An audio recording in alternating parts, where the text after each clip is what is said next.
The German shepherd's claws scraped against mahogany, frantic and relentless. Atlas wasn't mourning. He was hunting. Jackson Mitchell had seen that stance in Kandahar, the rigid spine, the low growl that meant threat detected. But this was his sister's funeral. The coffin was closed. Everyone said Emma was inside, mangled beyond recognition. Everyone said, let her rest. Then Atlas lunged at the funeral director's throat, and Jax's hand shot to the weapon that wasn't there. Because Navy SEALs don't trust what everyone says. They trust what dogs know. Before we begin, hit that subscribe button and stay until the end of this story. Comment below what city you're watching from. I want to see how far Emma's truth travels. Atlas's teeth were an inch from Gerald Patterson's jugular when Jax caught the dog's collar. 90 pounds of muscle and fury yanked against his grip, and Jax felt every tendon in his shoulder scream. The funeral director stumbled backward into the sympathy flowers, his face the color of old paste. Mr. Mitchell, please. The animal is distressed. This is natural. Natural. Jax's voice came out flat, the tone that made lieutenants shut up and listen. My sister raised police dogs for 8 years. Atlas has seen death. He doesn't do this at death. The viewing room had gone silent. 23 people. Jax had counted automatically old habits, staring at the seal in dress blues, wrestling a canine who wanted blood. His mother was crying into his father's shoulder. Sarah Chen, Emma's best friend, had her hand over her mouth. And Sheriff Tom Brennan was moving toward them with his hand near his belt. Jax. Tom's voice had that careful quality people use around explosives. Son, I know you're hurting, but you need to get that dog outside before... Atlas twisted in Jax's grip and screamed a sound Jax had never heard from a German shepherd, high and desperate and wrong. The dog's eyes were locked on the closed coffin, like it contained everything that mattered in the world. Or everything that shouldn't be there. When did she die? Jax asked. Tom blinked. What? The accident. What day? What time? Jax, we went over this on the phone. Tuesday night around 11. The semi-truck on Highway 47, she... Show me the police report. The funeral director was edging toward the door. Jax clocked it, peripheral vision still sharp despite 18 months in the sandbox, and Atlas clocked it too, renewing his snarling with interest in Patterson's direction. There's a time and place, Tom said, and his hand was definitely on his belt now. Your mother doesn't need... Mom. Jax looked at the woman who'd taught him to question everything, who'd been a public defender for 30 years before retirement. You saw her body. Patricia Mitchell's face crumpled. They said the trauma was too severe, baby. Tom said it was better to remember her. Closed casket was my recommendation. Tom cut in. As sheriff and as your godfather, Jax, some things you don't need to see. Jax had seen a lot of things. He'd seen what IEDs did to human bodies. He'd seen mass graves. He'd seen a 19-year-old translator torn apart by dogs that weren't trying to protect anyone. He knew what death looked like, smelled like, sounded like. And Atlas wasn't reacting to death.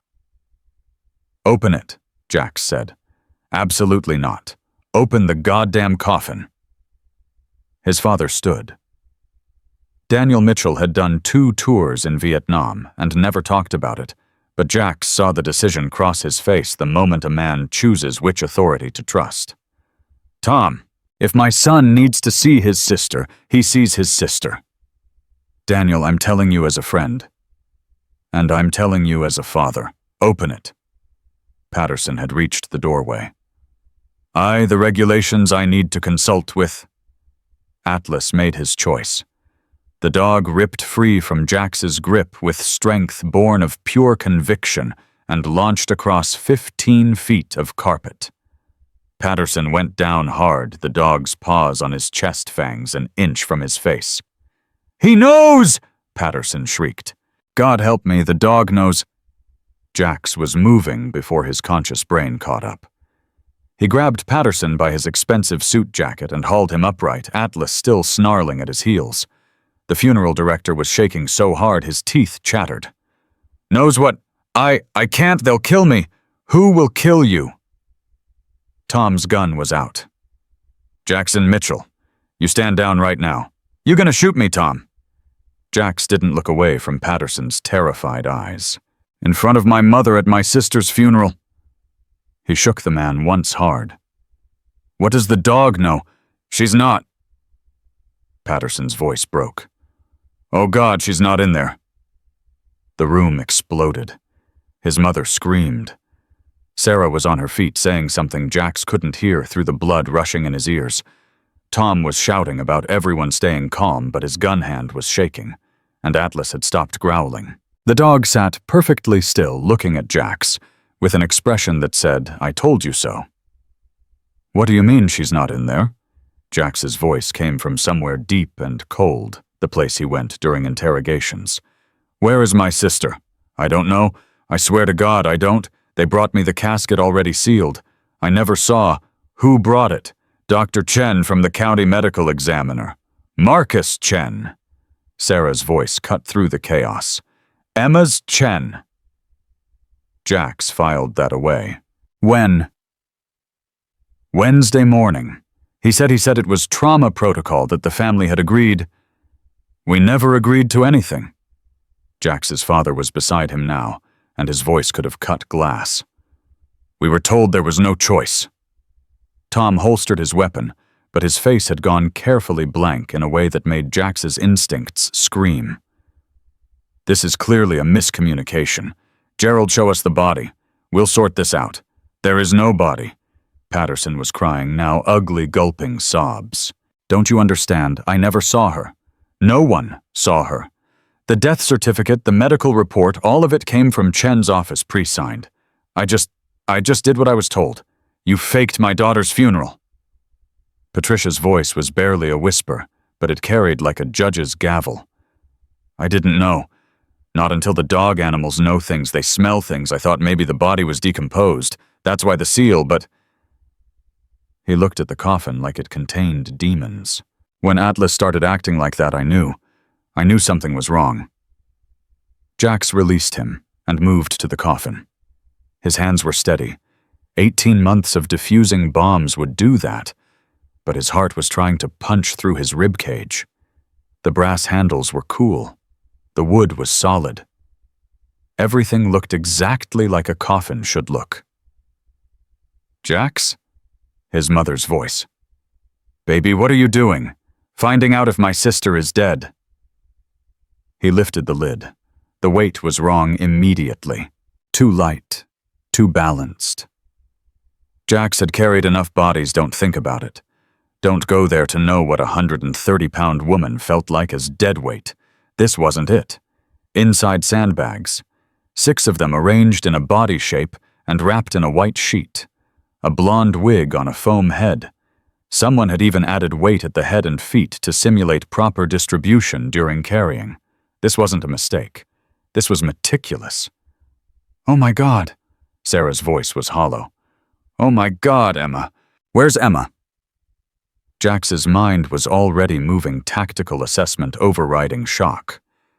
"Patterson, the death certificate. You have a copy." The man nodded, scrambling to a desk drawer with shaking hands. He produced a folder, and Jax scanned it with the speed reading skills that had gotten him through SEAL training. Time of death, Tuesday, November 12th, 11:47 p.m. Cause massive trauma vehicular accident. Attending physician, Dr. Marcus Chen, County Medical Examiner. Witness signature, Sheriff Thomas Brennan. "Tom." Jax looked at the man who'd taught him to fish, who'd been at every birthday until Jax left for the Navy. "You signed this." "I was at the scene." "What scene? Where's the accident report? It's being processed. Where's her car? Impounded. Where's the truck driver?" Tom's jaw worked. "Left the state before we could—" "Bullshit." Jax stepped closer, and he watched Tom's hand twitch toward his weapon again. You're lying. Why are you lying about my sister's death? I'm not. There's no body. There's no car. There's probably no truck driver. Emma isn't dead. The words felt insane coming out of his mouth, but every instinct honed over 12 years of special operations was screaming at him. Where is she? Son, you're in shock. Don't call me son. Where is Emma? Tom's face hardened.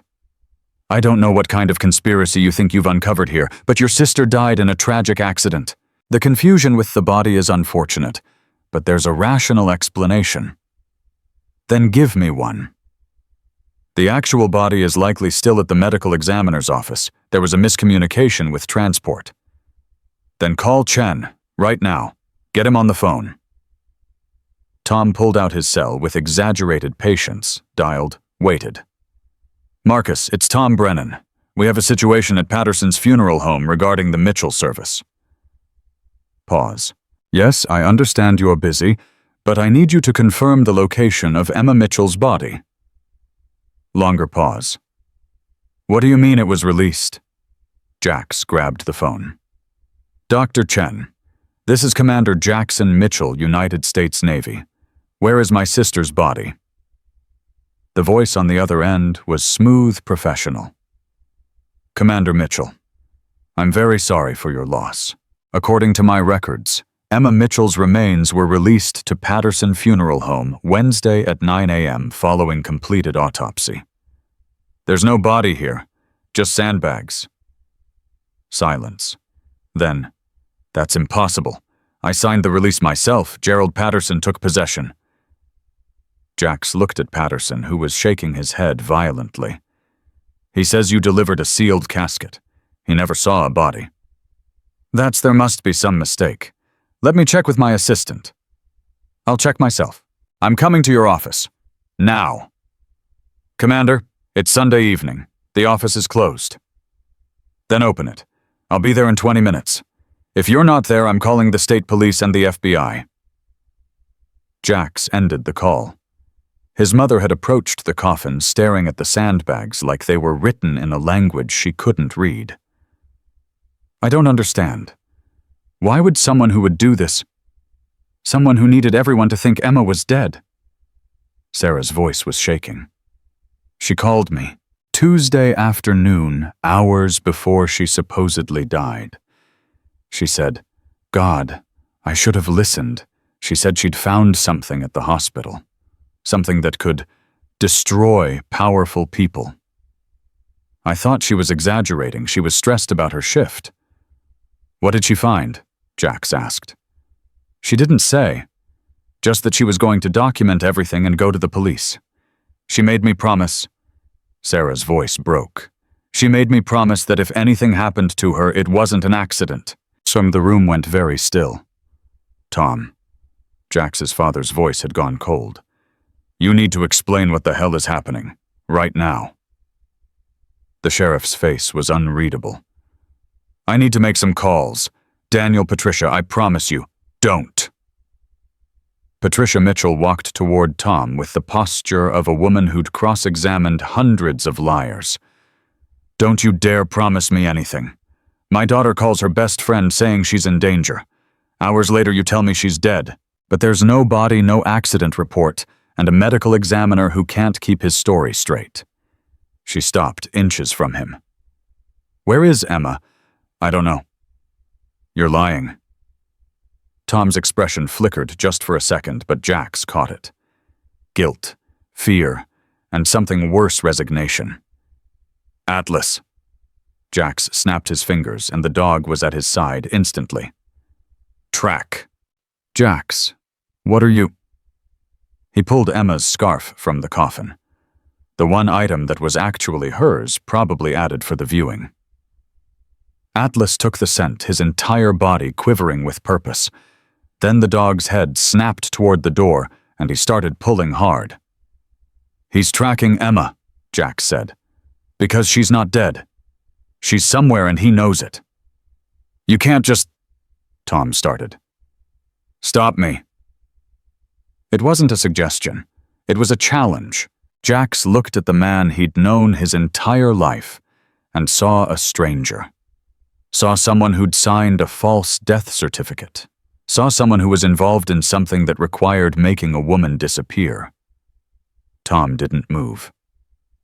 "Dad, take Mom home. Sarah, I need you to write down everything Emma told you, every word, every detail, times, dates, everything." Jax headed for the door, Atlas straining at his makeshift lead. "Patterson, you don't leave town. If you run, I will find you." "Where are you going?" his father asked. "To the medical examiner's office. Then wherever this dog takes me." He paused at the doorway, looking back at the coffin that held Sand instead of his sister. "Emma's alive. Someone staged her death, which means someone has her. And I'm going to find out who." "Jax." Tom's voice stopped him. "You're making a mistake. Let the proper authorities handle. You are the proper authorities, Tom. And I don't trust you anymore." The drive to the county medical examiner's office took 14 minutes. Atlas rode in the passenger seat of Jax's rental car, whining softly and pawing at the window. The dog's agitation was increasing, and Jax had seen enough working dogs in combat zones to know what that meant. The scent was getting stronger. Emma had been at the ME's office. Recently. The building was dark except for security lights. Jax tried the front door locked. He was circling the building looking for entry points and camera blind spots when his phone rang. Unknown number. "Mitchell." Heavy breathing. Then a female voice, barely a whisper. "Jackson." His entire world stopped. "Emma." "Oh God, you found the coffin. They told me you were overseas, that no one would question." The voice broke into sobs. "Jax, I'm so sorry. I didn't know they'd fake my death. I found something and they grabbed me and, where are you?" He was already moving back to the car, adrenaline turning everything sharp and clear. "Emma, where are you right now?" "I don't know, some kind of medical facility. There are other women here. They keep us sedated." Her voice dropped to almost nothing. "They're selling us Jax. Human trafficking disguised as patient transfers. I documented it and they caught me and now..." The line went dead. "Emma?" Jax was shouting into the phone, but she was gone. He tried calling back, number disconnected. He wanted to put his fist through something, wanted to scream, wanted to... Atlas barked. Sharp, insistent. The dog was at the car door looking at Jax with an expression that said, "Move." Jax opened the door, and Atlas exploded out, running toward the back of the medical examiner's building. Jax followed, and that's when he saw it, a loading dock, and a white van with Riverside Wellness Center printed on the side. The back doors were open. Atlas jumped into the van without hesitation, sniffing frantically at the floor, the walls. Jax pulled out his phone's flashlight. The van was clean, recently sanitized, clean, the kind of clean that screamed evidence removal. But Atlas had found something in the corner, a small pink hair tie. Emma's. Jax had seen it in every photo his mother sent. His sister always wore her hair up during nursing shifts, always used these specific ties because they didn't pull. She'd been in this van. "Good boy," Jax whispered. Atlas looked up at him with absolute certainty in his dark eyes. She was here. She's alive. Find her. Footsteps. Jax killed his light and dropped into the van's shadows. A security guard rounded the corner, flashlight sweeping the loading dock. The man spoke into his radio. "Yeah, checking the exterior now. Patterson called, said there might be..." Jax was behind him in 3 silent steps. His hand clamped over the guard's mouth, his other arm locked around the man's throat, not enough to choke, just enough to make breathing difficult. "Don't move. Don't make a sound." Jax's voice was barely audible. "Nod if you understand." The guard nodded. "Riverside Wellness Center. Where is it?" The guard's eyes were wide with terror. Jax eased the pressure slightly. "I'm going to move my hand. You're going to answer quietly. If you yell, I'll put you to sleep and you'll wake up in a dumpster. Clear." Another nod. Jax removed his hand. "Route 47, about 15 miles north, private facility. Look, man, I just work security. I don't know anything about. Is it a medical facility? It's like a rehab center, high-end, very private, for addiction, and other stuff. I think mental health, maybe rich people go there when they don't want publicity." The guard was talking fast, desperate. "I swear I just check the loading dock. I don't ask questions. This van, it comes here often, couple times a week. Picks up medical waste, deceased patients for private transport, that kind of thing." Medical waste. Deceased patients. Emma's voice on the phone. "They're selling us." Jax's blood went cold. "Who drives it?" "Different guys, I don't." "Tonight? Who drove it tonight?" "I didn't see tonight, my shift just started." Jax released him. "If you call anyone in the next hour, I'll know. And I'll come back." He didn't wait for a response. Atlas was already running toward the car, and Jax followed, his mind racing. 15 miles north on Route 47. A private facility. Emma had been here at the ME's office and then transported to Riverside in a van used for deceased patients. His phone buzzed. Text from Sarah. Emma's files from the hospital. She saved everything to a shared drive. Password is Atlas 2019. Jax, there are photos. Patient transfers with no records. Girls who came into the ER and vanished. Oh my God. Another text, Dr. Marcus Chen's signature on all the transfer orders. Another text, Sheriff Brennan's name on the authorization forms. Jax pulled up the shared drive on his phone as he drove Atlas beside him, with his head out the window, scenting the air. The files loaded slowly, dozens of them, meticulously organized. Emma had been documenting for months. Patient number 1. Jane Doe, approximately 16 years old, brought in by ambulance for overdose, stabilized, transferred to Riverside Wellness per Dr. Chen's order. No family contact. No follow-up. Patient number 2. Hispanic female. Early 20s. Severe assault injuries. Transferred to Riverside. Patient number 3. Asian female teenager, malnutrition and signs of long-term abuse. Transferred to Riverside. 12 patients. All young women. All transferred to Riverside Wellness Center. And according to Emma's notes, when she called Riverside asking about their welfare, she was told no such patients had ever been admitted. They weren't being treated. They were being processed. The last file was dated Tuesday, November 12th, the day Emma died. A voice memo recorded at 6:47 p.m. "This is Emma Mitchell, RN, Pinehaven County Hospital. I'm documenting this in case something happens. I confronted Dr. Chen today about the patient transfers. He said I was mistaken, that I'd misread the files. But I have copies. I have proof.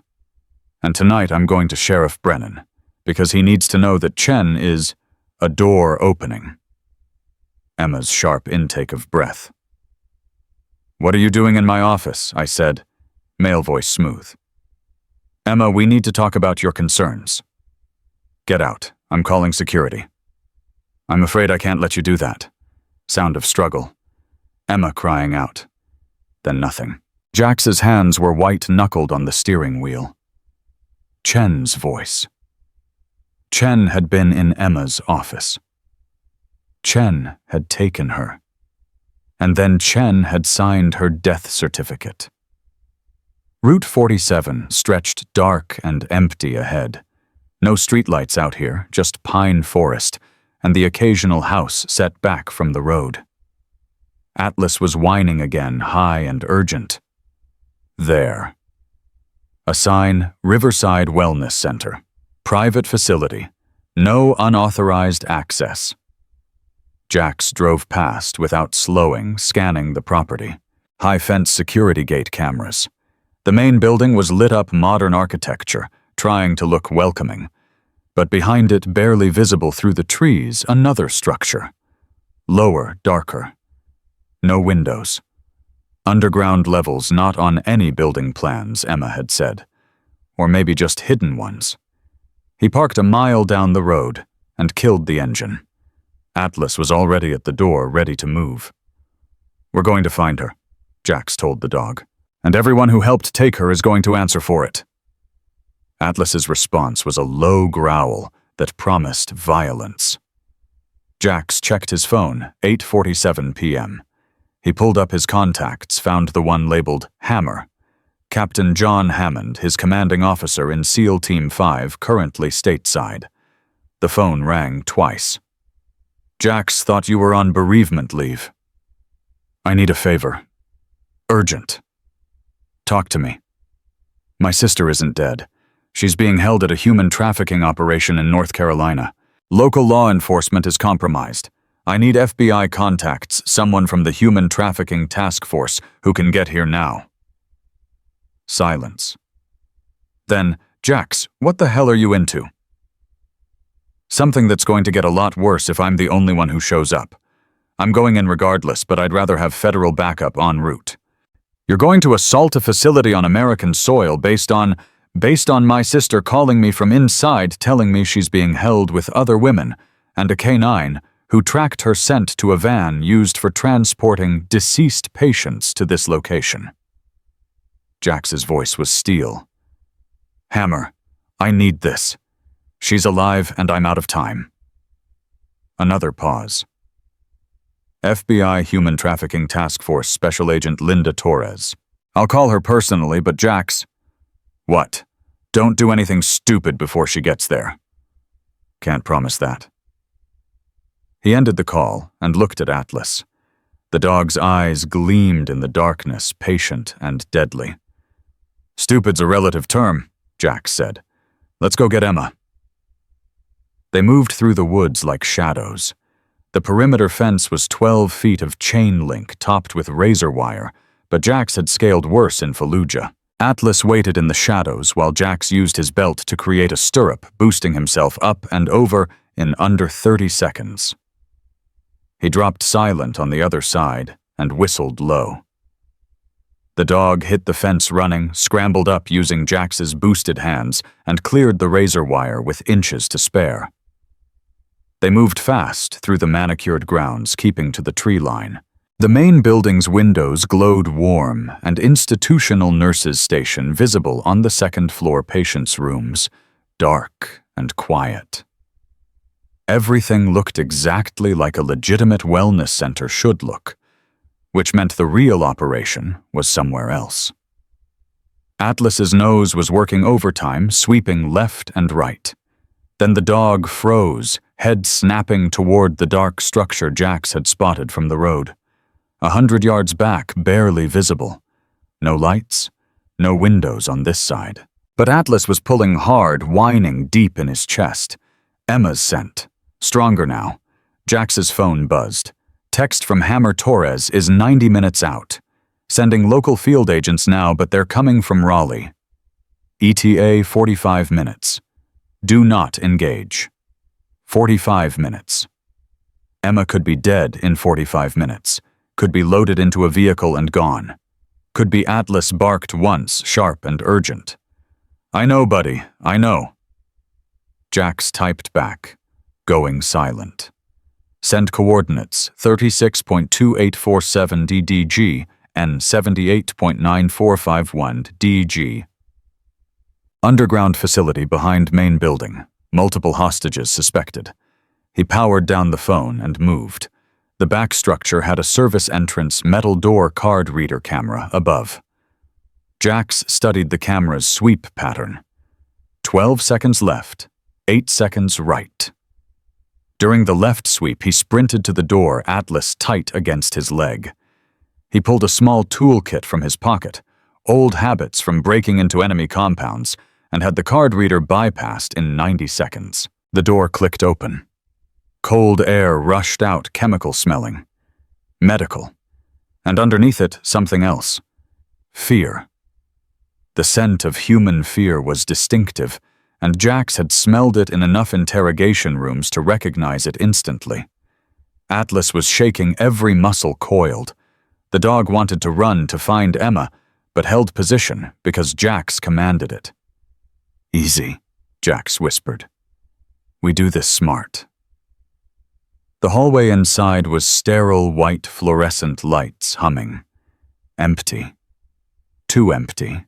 Jax's instincts screamed ambush, but Atlas was pulling him forward down the hall toward a stairwell marked "Authorized Personnel Only." Down. They needed to go down. The stairs descended 2 levels. Concrete walls, no windows, the air getting colder with each step. At the bottom, another door. This one wasn't locked.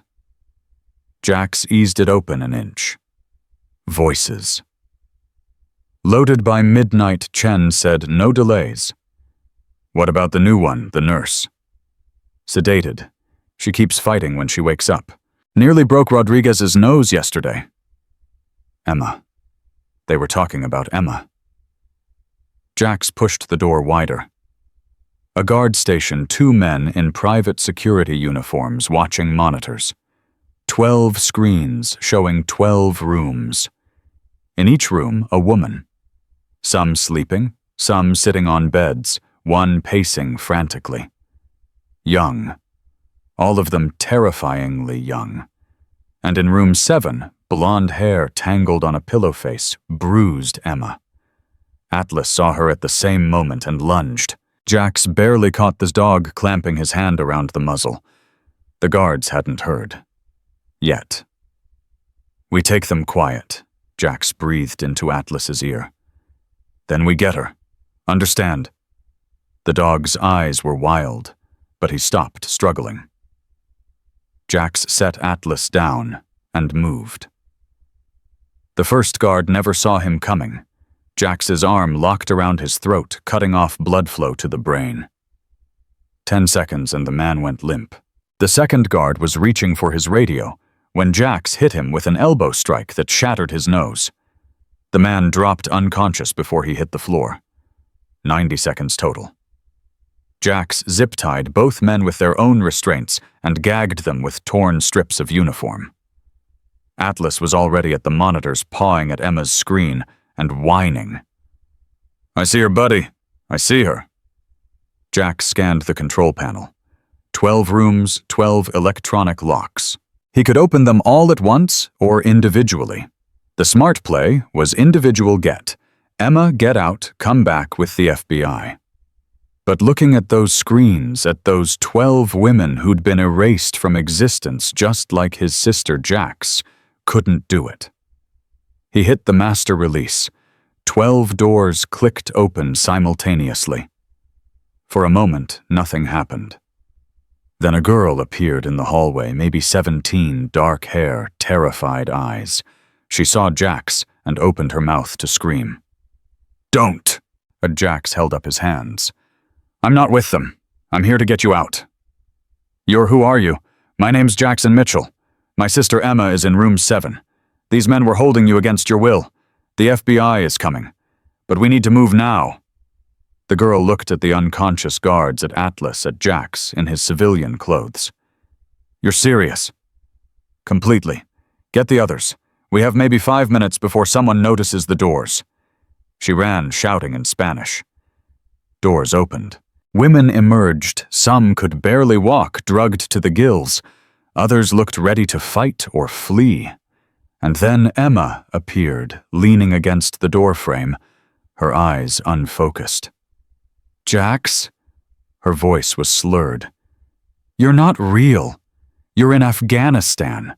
They said. He was across the hallway in 3 strides, catching her as her knees buckled. "I'm real, Em. I'm here. We're leaving." She grabbed his face with both hands like she needed to verify he was solid. "The coffin. Mom and Dad think They know you're alive. Atlas wouldn't let them believe it." He looked at the dog who was pressed against Emma's leg's tail, wagging so hard his whole body shook. "Good boy. You were right." Emma's eyes filled with tears. "They killed me, Jax. Faked everything. Chen gave me something I woke up here, and they said I was dead to the world, that no one was looking. that you were overseas and wouldn't be back for months. They were wrong. He pulled her arm around his shoulders. Can you walk? I think so. They keep me more sedated than the others because I keep... She swayed. Keep trying to escape. That's my girl. He looked at the other women, counting quickly. 12 of you. Can everyone walk? The dark-haired girl who'd emerged first shook her head. Maria can't. And the new girl she came in yesterday, they gave her too much of something. Jax assessed. 1 unconscious 1. Barely conscious 10 ambulatory, but weak. Getting them all out through the woods was impossible, which meant alarms screamed to life.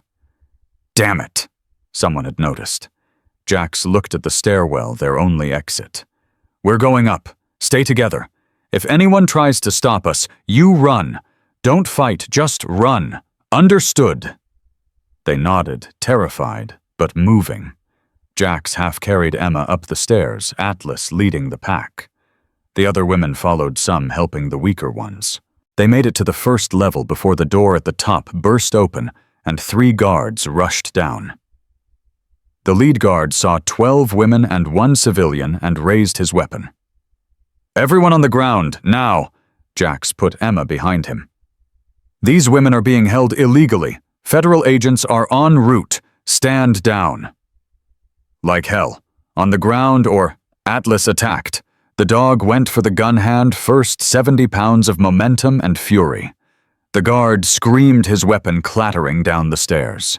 The second guard tried to grab Atlas and got teeth in his forearm for his trouble. Jax used the distraction. He drove his shoulder into the third guard's midsection, slamming him against the concrete wall. The man's head bounced off the cinder blocks, and he dropped. Jax grabbed the fallen weapon Glock 19 full magazine and leveled it at the remaining conscious guard. Run, he told the women. Up the stairs, out the building, into the woods. There's a fence, follow it left until you find the main road. Flag down any car that stops. They ran. The dark-haired girl grabbed Maria, and 2 others carried the unconscious woman between them. Emma tried to follow, but stumbled. Jax caught her. I can't, my legs! I've got you! He scooped her up. God, she was too light, they'd been starving her, and ran up the stairs. Atlas bounded ahead, then back, then ahead again, making sure the pack stayed together. They burst into the ground-floor hallway just as more guards poured in from the main building, 6 of them all armed. Stop right there! Jax turned to see a man in an expensive suit emerging behind the guards. 50s silver hair, the kind of face that belonged on country club boards. He smiled, and it was the smile of a man who'd never lost a thing that mattered. Commander Mitchell, I presume. We've been expecting you. Jax kept the Glock steady, Emma in his other arm. Then you know federal agents are coming. Are they? The man checked his watch. The nearest FBI field office is 47 minutes away. A lot can happen in 47 minutes. He gestured to the women huddled behind Jax. Ladies, return to your rooms. This has all been a misunderstanding. Commander Mitchell is suffering from PTSD and has experienced a psychotic break. That's not going to work, Jax said. No. You assaulted my security staff, broke into a private medical facility, and are currently holding a weapon. I, on the other hand, am Richard Harrington, the 3rd owner of this facility and a personal friend of the governor. Who do you think the authorities will believe? Emma's voice was weak but clear. The authorities will believe the 12 women you've been trafficking, and the documented evidence I sent to the State Medical Board, and the FBI. Harrington's smile didn't waver. Evidence can be discredited. Women in addiction recovery often have confused memories. And the FBI, well, let's just say certain channels have already been notified that a disturbed veteran has taken hostages at a mental health facility. Jax's finger tightened on the trigger. 1 shot. Center, mass. Harrington would be dead before he hit the floor. Don't. Emma's hand touched his arm. That's what he wants. You kill him, you're a murderer. We lose everything. She was right. Jax knew she was right. but every instinct bred from 12 years of warfare was screaming to eliminate the threat. "Smart girl," Harrington said. "Shame you couldn't keep your nose out of hospital records. We had such plans for you. International placement, very exclusive clientele. You would have lived quite comfortably." "As a slave," Emma spat. "As a commodity, but now you've complicated things considerably." Harrington nodded to his guards. "Kill the brother. Sedate the women. We'll ship them tonight and deal with the fallout tomorrow." The guards raised their weapons. Jax did the only thing he could. He dropped, rolling to shield Emma with his body, as gunfire erupted. Atlas was already moving, hitting the nearest guard low and hard. The man went down screaming. Jax fired twice. Both guards dropped leg shots. He wasn't killing anyone. Yet. More guards rushing in. Too many. Jax grabbed Emma and ran for the exit, Atlas clearing the path. The women scattered, some hiding, some running. Complete chaos. They made it outside. Cold air, dark sky, the fence 50 yards away. "Jax, I can't." "You can." He was running full sprint now, Emma bouncing in his arms. Atlas ran ahead, barking frantically. Headlights swept across the grounds. 3 vehicles roaring up the access road. For a second, Jax thought FBI. Then he saw the vehicles. Private security. More guards. They were cut off. Jax changed direction, heading for the woods. If they could reach the tree line. A vehicle swerved, cutting them off. Doors opened. Men emerged. Jax set Emma down behind him and raised the Glock. "Stay back." "Commander Mitchell." A woman's voice. She stepped into the headlights badge held high. "Special Agent Linda Torres, FBI. Lower your weapon." Jax stared. "You're early. We were already in the area on an unrelated investigation when your CO called. Took a helicopter. Now lower the weapon before my team mistakes you for a hostile." Jax looked behind her.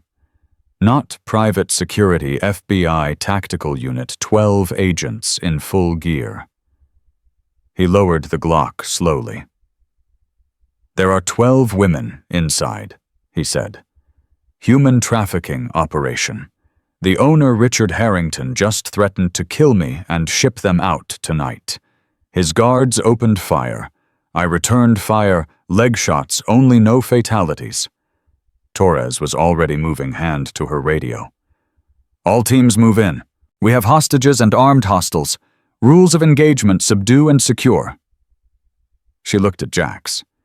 "You need medical—" "Not me. Emma, my sister, she's been drugged." An agent was already there with a medical kit, checking Emma's pupils, her pulse. "She's stable. We'll get her to a hospital." Emma grabbed Jax's hand. "The others. Some of them are in bad shape." "We'll get them all." Torres crouched beside Emma. "You're Emma Mitchell, the nurse who documented the patient transfers." Emma nodded weakly. "Your file started this investigation 8 weeks ago.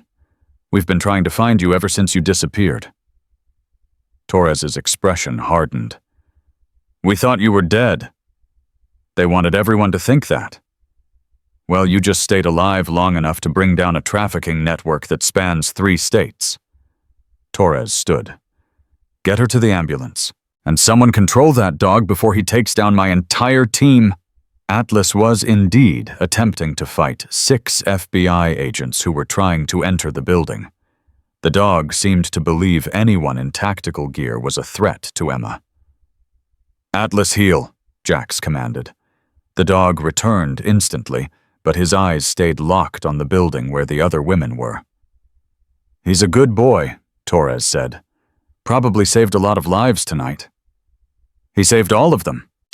Jax watched as FBI agents led women out of the building, Harrington in handcuffs, screaming about lawyers. He knew Emma wasn't in that coffin. No one believed him except me. Sometimes that's all it takes. Torres pulled out her phone. "I need you to walk me through everything." But first, your local sheriff, Thomas Brennan. Where is he right now? Probably at the funeral home. Why? Because his name is all over Emma's documentation as authorizing these transfers. We have warrants for him, Dr. Marcus Chen, and 14 others. She smiled grimly. This is going to be a very long night for a lot of people who thought they were untouchable. An ambulance arrived.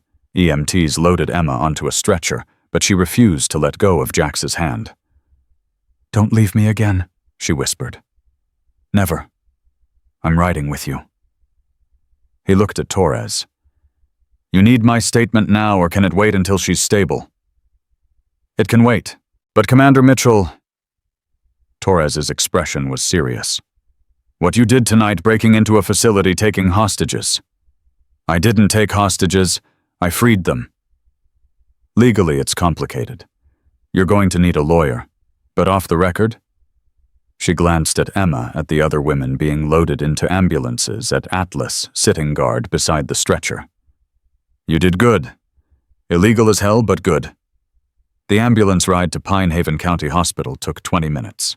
Emma drifted in and out of consciousness, her hand locked around Jax's. Atlas lay across their feet, finally calm now that his human was safe. "Mom's going to cry," Emma mumbled. "She always cries." "Yeah, she is. And Dad's going to want to kill someone.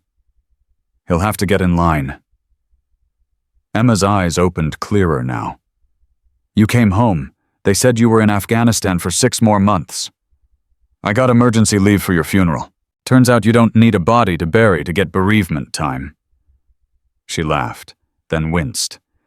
"Don't make me laugh. Everything hurts." "What did they give you?" "I don't know. Different things. To keep me quiet. To keep me weak. They said—" Her voice broke. "They said I'd be shipped to Dubai in 3 days. That's where American nurses are popular." The word came out like poison. Jax's jaw clenched so hard his teeth ached. "They're never touching you again. Or anyone else." "The other women. Did they all get out?" "Every single one. FBI has them." Emma closed her eyes. "Good. There's a girl 16, I think, doesn't speak English. She's terrified. Please make sure, Torres will make sure. She seems competent. More competent than Tom Brennan, apparently." Emma's expression darkened. "He came to see me. Yesterday. Told me to stop struggling, that this was bigger than me, that fighting would only make it worse. And he said that to your face. He said he was sorry, that he'd gotten in too deep, made bad choices, that the money was too good to walk away from." She looked at Jax. "How do you get in too deep, selling human beings? You don't. You make a choice, and he made his." The ambulance pulled up to the ER. Hospital staff rushed out, but Emma refused to let go of Jax even as they wheeled her inside. "Sir, you can't bring the dog," a nurse started. "That dog saved my life," Emma said. "He stays." The nurse looked at Atlas, who was sticking to Emma's side like he'd been glued there. "Fine, but he stays quiet." Atlas stayed quiet. They got Emma into a room, started an IV, drew blood. The attending physician was someone Emma knew, Dr. Sarah Patel Young, and sharp-eyed. "Emma," Dr. Patel's voice shook. "We thought the death certificate was fake. Chen faked it." Dr. Patel went pale. "Marcus, he's been my mentor for 3 years. He's also a human trafficker who's currently in FBI custody." Emma grabbed the doctor's hand. "Sarah, I need you to check my blood. They've been giving me something sedatives, I think, but I need to know what. And I need a rape kit." Jax's world tilted. "Emma." "They didn't. Harrington said I was too valuable damaged. But I need it documented. Everything documented." Dr. Patel nodded. "I'll handle it personally. And Emma, I'm so sorry. If I'd known—" "No one knew. That was the point." Emma looked at Jax. You should call Mom and Dad. They're probably losing their minds. Jax stepped into the hallway and dialed. His mother answered before the first ring finished. Jax, did you find... She's alive, Mom. Emma's alive. We're at the hospital. The sound Patricia Mitchell made wasn't quite human joy and grief and rage all compressed into one noise. Then his father's voice. Is she hurt? She's been drugged. Held for about 3 days. But she's coherent, and she's safe. Jax's voice cracked. Dad, they were going to... I know, son. Sarah showed us Emma's files. I know. Daniel's voice was rock-steady, the combat vet under the retired teacher. Are the people who did this dead or in custody? Custody. FBI has them. That'll do, for now. We're coming to the hospital. They arrived in 15 minutes, his mother still in her funeral dress. Patricia took one look at Emma in the hospital bed and burst into tears.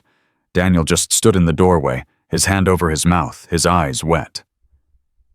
Hey, Dad, Emma said softly. Sorry about the funeral. Daniel let out a sound that was half laugh, half sob, and crossed to the bed, gathering Emma into his arms carefully, like she was made of glass. You're alive. That's all that matters. You're alive.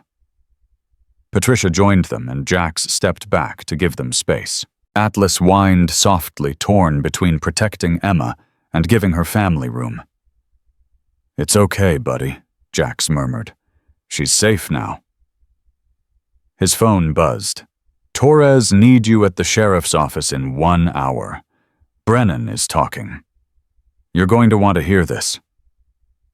Jax looked at his family, at his sister alive, despite every attempt to erase her. I have to go for a bit. FBI needs my statement. Emma reached for his hand. You'll come back. Try to stop me. The Pine Haven Sheriff's Office was crawling with federal agents.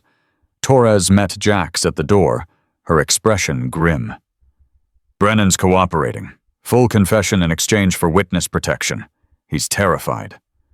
Of what? Of who's behind Harrington? Apparently Riverside was just one facility in a network of 12 across the southeast, and the people running it don't appreciate loose ends. She led him to an observation room. Through the glass, Jax could see Tom Brennan, looking 20 years older than he had that morning. Broken. Defeated. He wants to talk to you, Torres said. Why? Says he owes you an explanation. I told him you don't owe him anything, but... She shrugged. Your call. Jax looked at the man who'd been at his 5th birthday party, who'd taught him to fish, who'd signed a death certificate for his sister so she could be sold. 5 minutes. He entered the interrogation room. Tom looked up and shame rolled off him in waves. Jax, I don't want your apologies. Jax sat down. I want to know why. Tom's hands shook. Money. It always starts with money. Harrington approached me 5 years ago, said he needed help with discretionary transfers. Made it sound legitimate addicts who needed private care, that kind of thing. By the time I realized what was really happening, I was in too deep. He had recordings photos enough to destroy me. So you kept going. What choice did I have? The right one. Jax's voice was ice. You had a choice every single day, and you chose money over 12 women's lives. I never hurt anyone directly. You hurt Emma. You signed her death certificate. You looked my mother in the eye and told her to bury an empty coffin. Jax leaned forward. And you know what the worst part is? I trusted you. Emma trusted you. She called you before they took her, didn't she? Tom's face crumpled. She said she'd found something at the hospital. Asked if we could meet. I told Chen. God help me, I told Chen, and he grabbed her, faked her death, and you let it happen. I didn't know what else to do. Jax stood. You could have done the right thing, but you didn't. So now you get to live knowing you sold a woman you've known since birth to human traffickers. He headed for the door. Jax. Tom's voice was broken. Tell Emma, tell her I'm sorry. Tell her yourself. At your trial. He left Tom there and found Torres in the hallway. Feel better? She asked. No, but I'm done with him.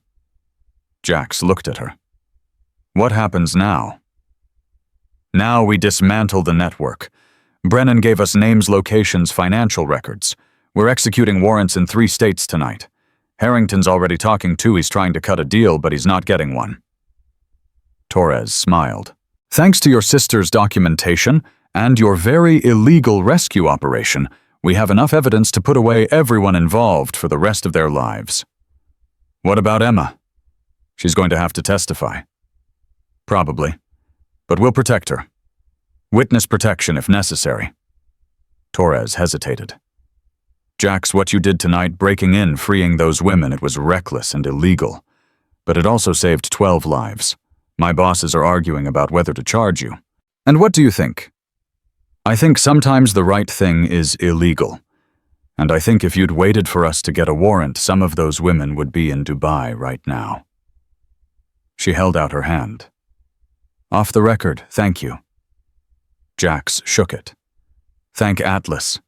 He's the one who knew. Best detective I've ever worked with. Jax drove back to the hospital as dawn broke over Pinehaven. He found Emma sleeping his parents, dozing in chairs beside her bed. Atlas lifted his head when Jax entered, tail wagging once. Good boy, Jax whispered, scratching behind the dog's ears. You saved her. You knew all along. Emma's eyes opened. Jax, I'm here. Is it over? Yeah, it's over. She reached for his hand. Thank you for believing Atlas. Everyone else thought he was just grieving. He was grieving, but he was also right. Jax looked at the dog, at his sister, at his sleeping parents. Sometimes the people who love us know the truth before we do. Emma smiled. Stay. As long as you need. Outside, the sun rose on a town that didn't know yet how close it had come to losing 12 women forever. But inside room 347, a family that had been shattered was whole again, held together by love, loyalty, and a German shepherd who refused to let a lie be buried. Emma was asleep for maybe 20 minutes before her phone started ringing. Not her regular phone, that one was still in evidence, but a burner Torres had given her. The number showed unknown. Jax answered before it could wake his parents. Mitchell. Commander Mitchell. The voice was smooth, educated, wrong. My name is Victor Castellanos. You don't know me, but I know quite a bit about you. Iraq, Afghanistan, 12 years with SEAL Team 543 confirmed missions. Impressive record. Jax moved into the hallway, his gut clenching. How did you get this number? I get every number I want. That's what happens when you have resources. A pause. I understand you rescued some property of mine last night. Those were human beings, not property. Semantics. The point is you've cost me a significant investment. 12 acquisitions weeks of processing international contracts canceled. Richard Harrington was sloppy, but he was also productive. Now he's in federal custody because you couldn't mind your own business. My sister was one of your acquisitions. It became my business. Castellanos laughed, soft and cultured. Yes, Emma, the nurse who thought she was helping people. She has spirit, I'll give her that. We would have gotten top dollar for her in the right market. But here's the thing, Commander. You didn't just rescue 12 women. You exposed a distribution channel that took me 5 years to establish. That makes you a problem. Jax's free hand clenched. Is that a threat? It's a statement of fact. I don't make threats. I solve problems. Your sister is one problem, you're another. And problems have a way of disappearing when they become too expensive to maintain. The FBI has Harrington. He's talking. Brennan's talking. Your whole network is collapsing. Networks can be rebuilt. People are replaceable. But loose ends. The voice hardened. Those need to be tied off. Emma has 48 hours to recant her testimony and disappear. You have the same time frame to convince her. If she cooperates, you both walk away alive. And if we don't, then I demonstrate what happens when people interfere with my business. I'm thinking a car accident, or maybe a home invasion gone wrong. I haven't decided yet. But Commander, the voice turned almost friendly. I've read your file. You're a protector. You save people. So here's your choice. Save your sister by convincing her to run or watch her die, trying to be a hero. Either way, she's out of my business. The line went dead. Jack stood in the hallway, his heart hammering. He pulled out his personal phone and called Torres. She answered on the first ring. Mitchell, it's 6 a.m. Someone just called Emma's burner, said his name was Victor Castellanos, threatened to kill her if she testifies. Silence. Then, Victor Castellanos called you directly. You know him. He's a ghost. We've been trying to identify the head of this trafficking network for 2 years. Castellanos is a name that comes up in financial records shell companies, but we've never confirmed he exists. Torres's voice sharpened. What exactly did he say? Jax repeated the conversation word for word. Torres swore. He's escalating. That means we rattled him badly.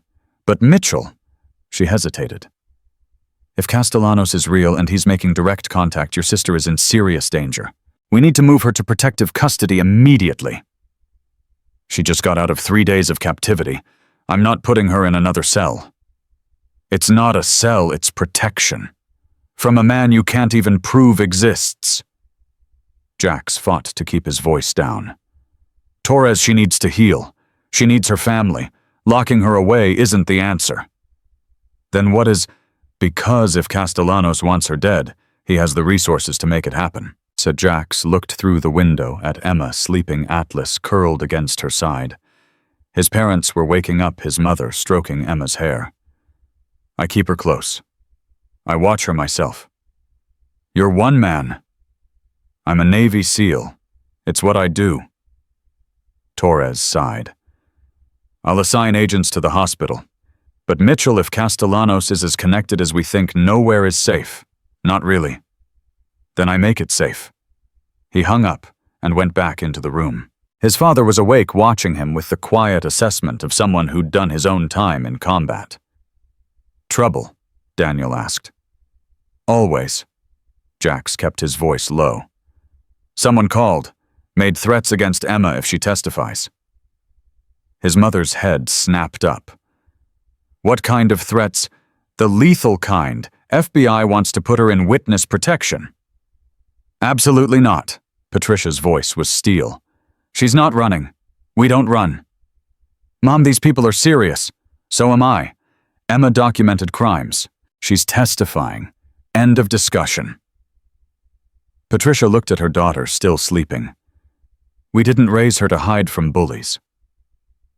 Daniel stood moving to the window. How many people are we talking about? This Castellanos, he working alone. Unknown.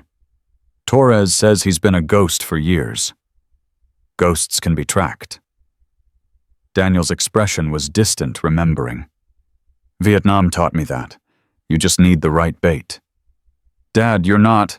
I'm not doing anything. But you are. Daniel looked at his son. You're going to find this man before he finds Emma.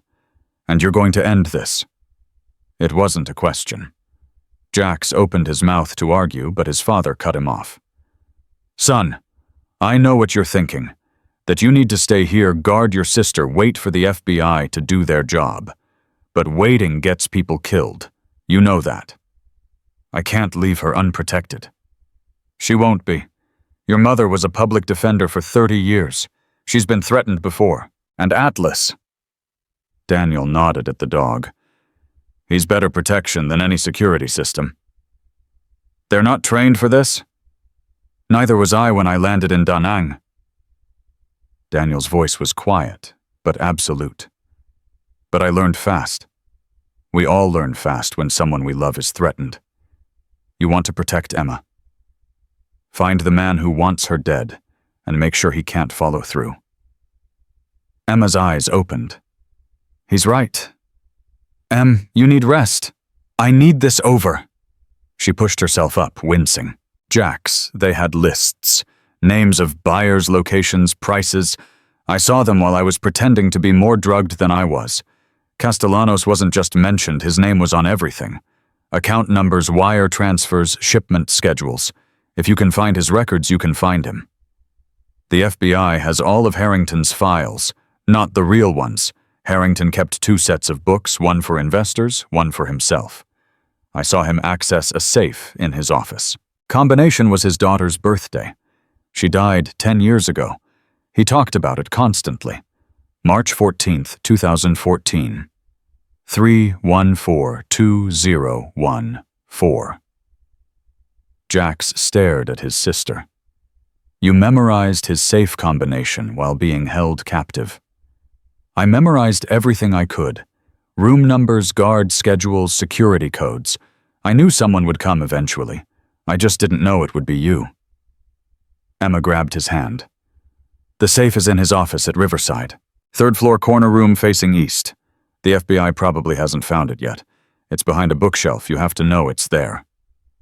Emma breaking into a crime scene is illegal, I know. But so was breaking into Riverside the first time, and you did that anyway. Her grip tightened. Jax Castellanos will come for me. Maybe not today, maybe not tomorrow, but he will. The only way to stop him is to find him first, and those files are the key. Patricia moved to the bed. Emma, you're asking your brother to risk everything. I'm asking him to finish what I started. Mom, I documented those transfers because women were disappearing and no one cared. Because the system failed them. Now I have a chance to bring down the entire network, but only if we find Castellanos. Emma looked at Jax. You're the only one who can do this. You have the skills. You have the clearance. And you have me to tell you where to look. Daniel put his hand on Jax's shoulder. Your call, son. But make it fast. Men like Castellanos don't wait. Jax looked at his sister, bruised, drugged, barely out of captivity, and saw the same stubborn determination that had made her document crimes for months knowing the danger. Saw the same refusal to back down that ran through their whole family. Fine. But you stay here with Mom, Dad, and Atlas. FBI agents outside your door. You don't leave this room, you don't answer calls from unknown numbers, and if anything feels wrong, you hit the panic button Torres gave you. Understood. Understood. And Emma, Jax's voice softened. If this goes bad. It won't. You're a SEAL. You don't fail missions. I've failed plenty. Not the ones that matter. Not when family's on the line. She smiled weakly. Now go break into a crime scene and save the world. I'll be here trying not to die from hospital food. But Jax kissed her forehead and headed for the door. Torres was in the hallway with 2 agents. Change of plans, Jax said. I need to get into Riverside, Harrington's office. Torres's eyebrows shot up. That's an active crime scene. With a hidden safe that contains records the FBI hasn't found yet.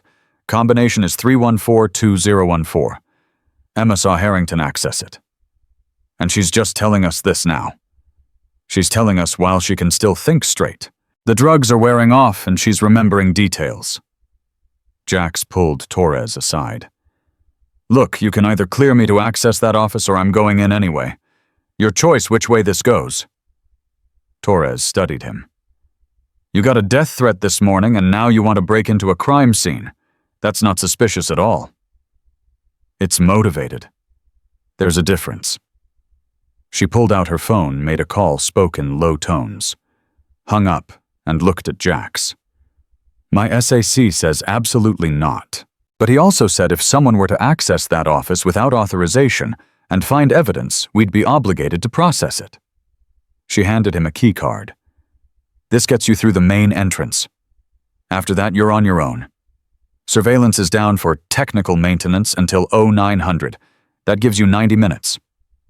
Torres, I'm not helping you break the law, Mitchell. I'm just experiencing a convenient equipment malfunction. She smiled grimly. Find something good, and don't get caught. Jax took the keycard and ran. Riverside Wellness Center looked different in daylight. Crime scene tape everywhere, FBI vehicles in the parking lot, agents cataloging evidence. Jax walked in through the main entrance like he belonged there, the keycard getting him past the first checkpoint. "Commander Mitchell." An agent stopped him. "Thought you were at the hospital." "Forgot my sister's medication information. Said I could grab it from the intake office." The agent waved him through. Jax took the stairs to the third floor, moving fast. Harrington's office was exactly where Emma said, corner room east facing. The door was sealed with evidence tape, but Jax had learned to pick locks in Fallujah. 30 seconds, and he was inside. The office was pristine. Expensive desk leather chairs, walls covered in photos of Harrington with politicians and celebrities. And on the far wall, a floor-to-ceiling bookshelf filled with medical texts. Jax approached it, running his hands along the edges. There, a slight gap on the right side. He pulled, and the bookshelf swung open on hidden hinges. Behind it, a wall safe. Digital combination lock. Jax entered the numbers Emma had given him. 314201-4. The safe clicked open. Inside was a laptop, 3 external hard drives, and a leather-bound ledger. Jax grabbed all of it, stuffing everything into his backpack. He was turning to leave when footsteps sounded in the hallway.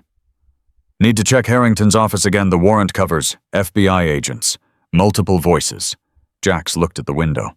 Third floor, 30-foot drop, no ledge. He looked at the door. They'd see the broken evidence tape immediately. He had maybe 10 seconds. He closed the safe, swung the bookshelf back into place, and dove behind Harrington's desk just as the door opened. "Tape's broken," an agent said. "Secure the room. Someone's been here." Jax held his breath, the backpack pressed against his chest.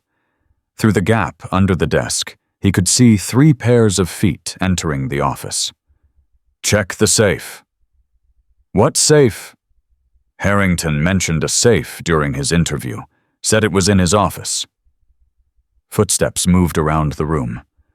Jax's hand went to his pocket where he'd stashed the Glock from last night. If they found him, this would get complicated fast. "Found it, behind the bookshelf." And the bookshelf swung open again. Pause. "It's empty." "What do you mean, empty?" "I mean there's nothing in it. Harrington said he kept records, financial files, client lists. It's all gone." "Who has access to this room?" "Just our team. And wait. Someone checked in at the main entrance 20 minutes ago. Said he was getting medication information." Description: tall military bearing, said his name was Mitchell. Jax was already moving. He rolled out from behind the desk and sprinted for the door before the agents could react. One of them shouted, reaching for his weapon, but Jax was faster. He hit the hallway at full speed, the backpack bouncing against his spine. "Stop, FBI!" Jax didn't stop. He took the stairs 3 at a time, burst through the main entrance, and ran for his car. Behind him, agents were pouring out of the building, but he was already peeling out of the parking lot. His phone rang. Torres. "What the hell did you do?" she shouted. "Found the files. Also may have accidentally assaulted 3 federal agents in the process." "You what?" "I didn't assault anyone. I just ran really fast in their general direction." Jax swerved around a corner. The safe was exactly where Emma said. Laptop, hard drives, ledger. Everything. Torres was silent for a long moment. "You just stole evidence from an active crime scene." "Borrowed. I'm bringing it to you." "Mitchell, I can't. This is..." She swore creatively. "You realize I have to arrest you now." "You can arrest me after we go through these files and find Castellanos." Jax checked his mirror, no pursuit yet. Torres Emma risked everything to document this network. I'm not letting that evidence sit in a safe while Castellanos plans his next move. We go through it together right now and we find him before he finds my sister. You're asking me to violate about 17 federal regulations. I'm asking you to catch a ghost. Isn't that what you've been trying to do for 2 years? Another pause. Then, There's a motel on Highway 47th, the Pine Haven Inn. Room 14 is registered to my CI. Meet me there in 20 minutes. And Mitchell, if this blows up in my face, you're taking the fall. Wouldn't have it any other way. The Pine Haven Inn was exactly as depressing as it sounded, cracked parking lot, flickering neon sign rooms that rented by the hour. Torres was waiting in room 14 with her laptop and 3 cups of terrible coffee. "Show me what you got," she said. Jax emptied the backpack onto the bed. Torres's eyes widened. "Holy hell! This is—" She picked up the ledger, flipping through pages of handwritten entries. Names, dates, amounts. This is a complete record of every transaction Harrington made for the past 5 years. And the laptop. Torres booted it up. No password arrogant or stupid Jax couldn't decide which. The desktop showed dozens of folders labeled by year and location. Torres opened one at random. Spreadsheets, photos, video files. "Don't open those," Torres said quietly, looking at the video files. "Trust me, you don't want to see what's in there." Jax didn't argue. He'd seen enough horror in his career. "What about Castellanos?" he asked. Torres pulled up the search function and typed the name. 87 results. "He's everywhere. Wire transfer authorizations, shipment approvals, client communications." She clicked on an email chain. "Look at this. Harrington's asking about the Miami shipment, and Castellanos responds with account numbers and delivery instructions. He's not hiding. He's running the whole operation. Can you trace the emails? They're routed through multiple proxies, but..." Torres's fingers flew over the keyboard. "Give me a minute." While she worked, Jax opened the ledger. Page after page of names, women reduced to inventory numbers, ages, physical descriptions, prices. His stomach turned. Then he saw it. Entry dated November 10th, 2 days before Emma's death. Acquisition number 247. Emma Mitchell, 28 RN. High-value target, educated American medical training. Estimated market value, $180K. Buyer Al Rashid Group, Dubai. Deposit received. Shipment scheduled 11/20. She'd been sold before she was even taken. They'd already had a buyer. "Torres." She looked up from her laptop. Jax showed her the entry. "They sold her 2 days before they grabbed her.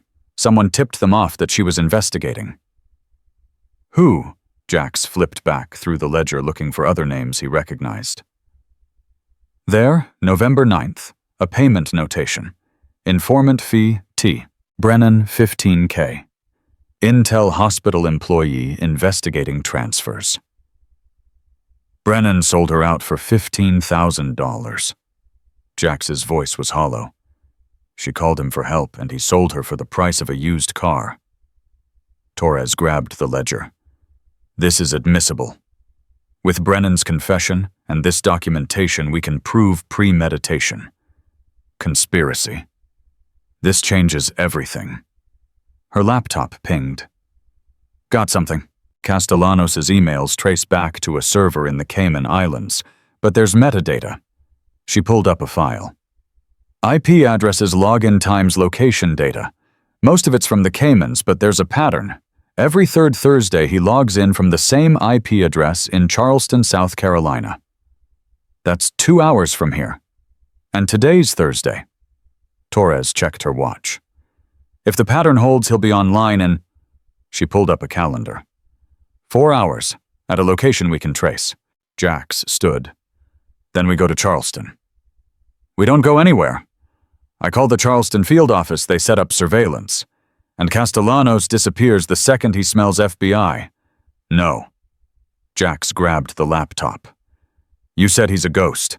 Ghosts don't stick around when the lights come on. We get one shot at this. Mitchell, I can't authorize.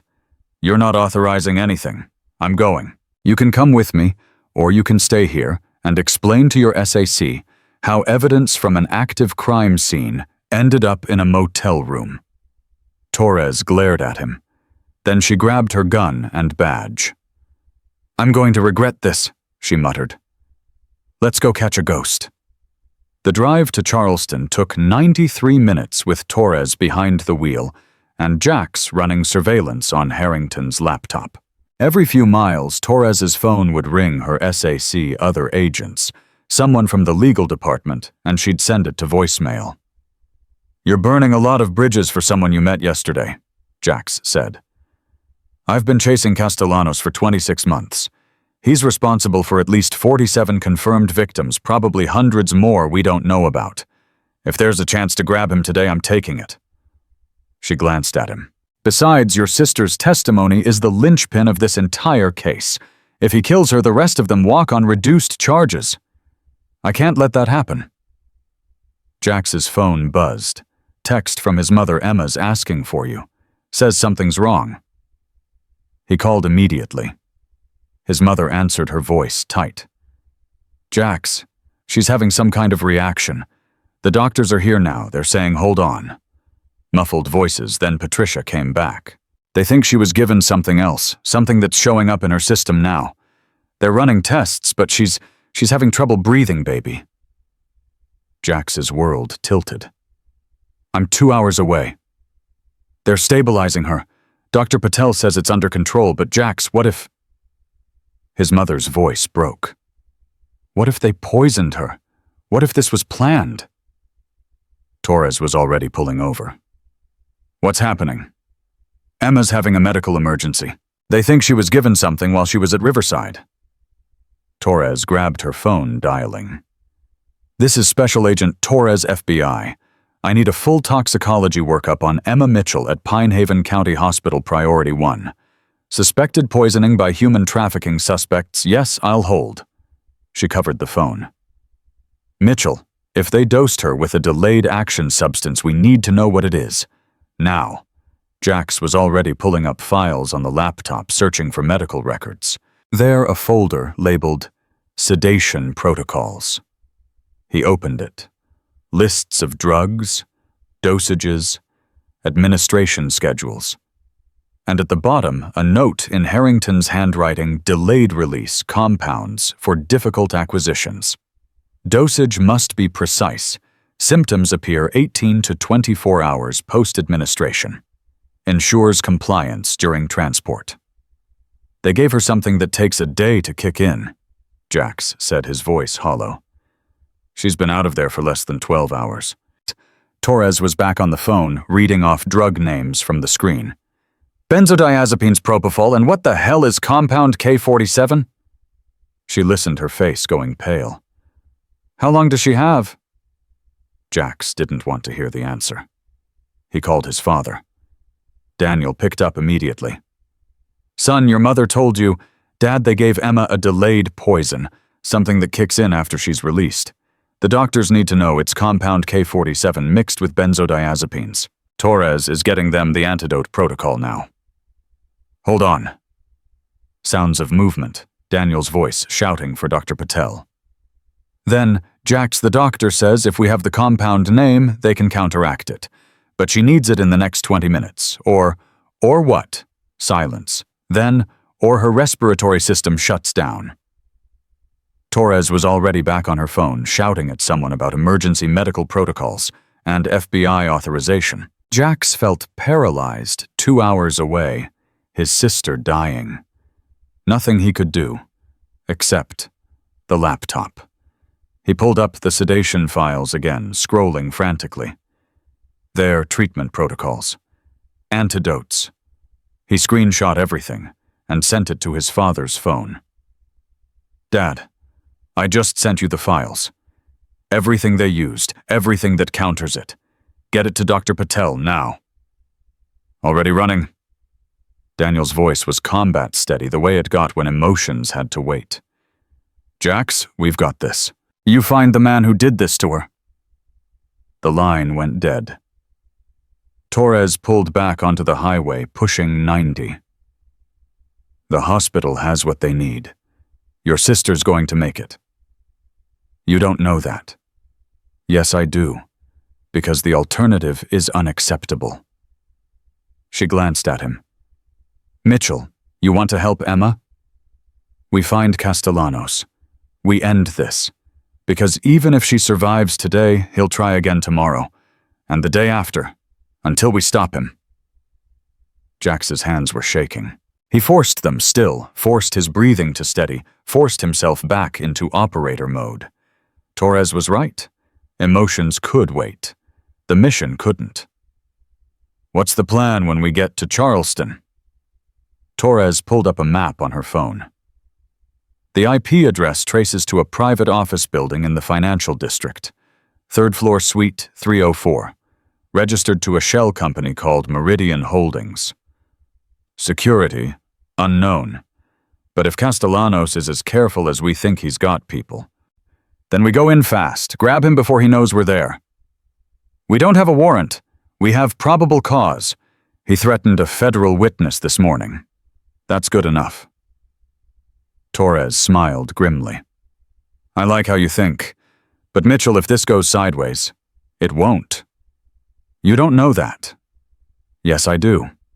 Because the alternative is unacceptable. She laughed, despite everything. You're either crazy or the best partner I've ever had. Both. It's a SEAL thing. They hit Charleston at 11:47. The financial district was all glass towers and expensive cars, people in suits moving between buildings like they owned the world. Torres parked 2 blocks from the target location. Let me do the talking, she said. Your backup. If shooting starts, try not to kill anyone on American soil. No promises. They entered the building marble lobby board security guard elevator banks. Torres flashed her badge at the guard. FBI, we need access to suite 304. The guard's eyes widened. I need to call... No, you don't. This is an active investigation. You can cooperate, or you can be charged with obstruction. Torres leaned in. Your choice. Make it fast. The guard handed over a key card. 3rd floor, turn right. But there's no one up there. That suite's been empty for months. Torres and Jax exchanged looks. They took the elevator up anyway. The 3rd floor was silent, dim. Suite 304's door was unmarked, no company name. Torres tried the key card. It worked. They entered with weapons drawn. Empty office. Completely empty. No furniture, no computers, nothing but dust, and a single window overlooking the street. He's not here, Jax said. No, but he was. Torres pointed to the floor. Recent footprints in the dust leading to the window. Someone's been using this space. Jax checked his watch. It's 11:52. If the pattern holds, he logs in at noon. So where... His phone rang. Unknown number. Torres nodded. Jax answered, putting it on speaker. Commander Mitchell. Castellanos' smooth voice filled the empty room. I see you found my office. Impressive. Not many people track me this far. Where are you? Nearby. I'm always nearby. A pause. I heard about Emma's medical emergency. Such a shame. Side effects from improper sedation can be so unpredictable. Jax's jaw clenched. You poisoned her. I provided insurance. Emma was supposed to stay compliant during transport. The fact that you interfered meant the dosage became problematic. But don't worry, Commander.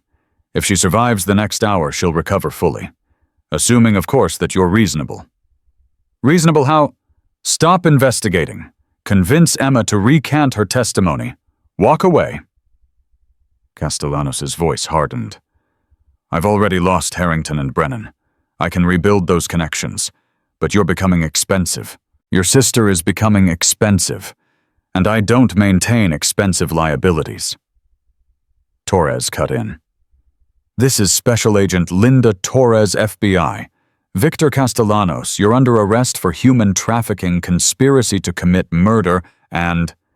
Castellanos laughed. Agent Torres, the persistent one.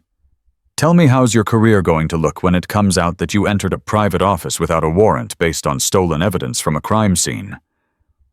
Torres's face went white. Yes, I know about the motel room, the laptop, the files. You think I don't have people watching? Castellanos sounded amused. You've both broken so many laws in the past 6 hours that I could have you arrested before dinner. But I'm willing to forget all of it if you simply walk away. Not happening, Jax said. Then you're choosing Emma's death. Because, Commander, here's what you don't understand. I don't need to be in Charleston to kill your sister. I don't need to be anywhere near her. I just need to make a phone call. Torres was frantically tracing the call on her laptop. She held up 5 fingers. Keep him talking for 5 minutes. You make that call, you lose your leverage, Jax said. Do I? You're 2 hours from Pinehaven. Even if you run to your car right now, you won't make it in time. And Agent Torres, well, she's about to be very busy explaining her illegal search to her superiors. I've already made the calls. He paused. You have a choice, Commander. Chase a ghost you'll never catch or save your sister. What's it worth to you? Torres was typing furiously. Then she held up 3 fingers. You're bluffing, Jax said. You kill Emma, you lose your insurance. We'll hunt you forever. You'll hunt me anyway, but at least this way I make a point. No one interferes with my business. Castellanos' voice turned cold. Goodbye, Commander Mitchell. Give Emma my regards. What's left of her? The line went dead. Torres slammed her laptop. I almost had him. Another 90 seconds and... Jax's phone rang again. His mother calling on FaceTime. He answered, and his world stopped. The hospital room was chaos. Doctors surrounding Emma's bed machine screaming alarms, his mother crying, his father holding her back as medical staff worked frantically. Jax! Patricia's face filled the screen. She stopped breathing. They're trying to... Dr. Patel's voice cut through. We need the ventilator now. She's crashing. Mom, what happened? Jax was shouting into the phone. You said the antidote was working. It was, but then... His mother turned the camera. On Emma's IV stand, a new bag had been added, clear liquid dripping into her arm. A nurse came in 20 minutes ago, said it was fluids, but Emma started seizing right after. That's not a nurse. Torres grabbed the phone. Mrs. Mitchell, get security. That IV bag is poisoned. Stop the drip now. Patricia was already moving, screaming for help. The camera swung wildly, hospital staff, running, someone grabbing the IV bag, chaos. Then Emma's face, blue-tinged and still. Come on, baby girl, breathe. Daniel's voice broken and desperate. Breathe, Emma, please. Dr. Patel was doing chest compressions. I need epinephrine and the crash cart. Jax couldn't watch, couldn't look away. His sister was dying 2 hours away, and he was standing in an empty office chasing a ghost. We're going, he told Torres. Now! Mitchell, if we leave now, Castellanos, I don't care. Emma's dying. Torres looked at the phone screen at the hospital chaos, at Jax's face. She closed her laptop. Let's go. They ran for the elevator. Made it to the car in under 2 minutes. Torres drove like she was running from the devil himself. Lights flashing, siren wailing. Jax's phone rang continuously. Updates from the hospital. Emma had been intubated. Her heart had stopped twice. They'd restarted it. The poison in the IV bag was industrial grade. Whoever had administered it knew exactly what they were doing. There was a nurse, his mother kept saying. Young blonde, she said she was new. I didn't think I should have questioned. Not your fault, Mom. She's my daughter, Jax. I should have protected her. We're coming. Hold on. Torres's phone rang. Her SAC. She answered on speaker. Sir, I can explain. You can explain when you're suspended. Agent Torres. What the hell were you thinking? Breaking into a crime scene, pursuing suspects without authorization, taking evidence across state lines. Sir, we're pursuing Victor Castellanos. He just attempted to murder a federal witness. You're pursuing a fantasy based on illegally obtained evidence. The Charleston office just called. You terrorized a security guard and entered private property without cause. I've got the building's lawyers threatening to sue the Bureau. The witness is dying right now because Castellanos poisoned her. Then call local police, follow protocol. You don't get to go rogue because you have a hunch. The SAC's voice turned icy. Agent Torres, return to Raleigh immediately. You're suspended pending investigation. If you don't comply, I'll have you arrested. Torres looked at Jax. He shook his head. Sir, with respect, I'm not abandoning a dying witness. Then you're fired. Badge and weapon on my desk by tomorrow morning. Understood. She hung up and kept driving. You just lost your job, Jax said. Jobs are replaceable. People aren't. Torres pushed the car to 110. Besides, I was getting bored with federal bureaucracy anyway. Jax's phone rang again. This time an unknown number. He answered, ready to tell Castellanos exactly what he thought of him. But the voice wasn't Castellanos. It was female, young, terrified. Commander Mitchell, my name is Sophia. I was one of the women you saved from Riverside. Sophia, are you okay? Do you need... I'm calling because I heard about your sister. On the news. They're saying she had a bad reaction to medication. Sophia's voice shook. That's not true. I heard them, Harrington and his men, they talked about insurance policies, about delayed poisons that activate when someone's released. They said it was untraceable, looked like natural causes. We know. We found the files. But someone got to her again, added poison to her IV. I know. That was me. Everything stopped. Jax's brain couldn't process the words. What? I'm so sorry. They said if I didn't do it, they'd kill my little sister. They have her. Castellanos has her. Sophia was crying now. I didn't want to. Your sister saved me. She told the FBI about all of us, but they said I had to choose Emma or my sister. I'm sorry. I'm so sorry. Where's your sister? Where are they keeping her? I don't know. They just sent me a photo, told me what hospital room to go to, what to put in the IV. They said if I did it, my sister would be released. If I didn't, they'd kill her. Sobs. But they're going to kill her anyway, aren't they? They're going to kill both of them. Torres grabbed the phone. Sophia, this is Agent Torres. Where are you right now? A motel outside Charleston.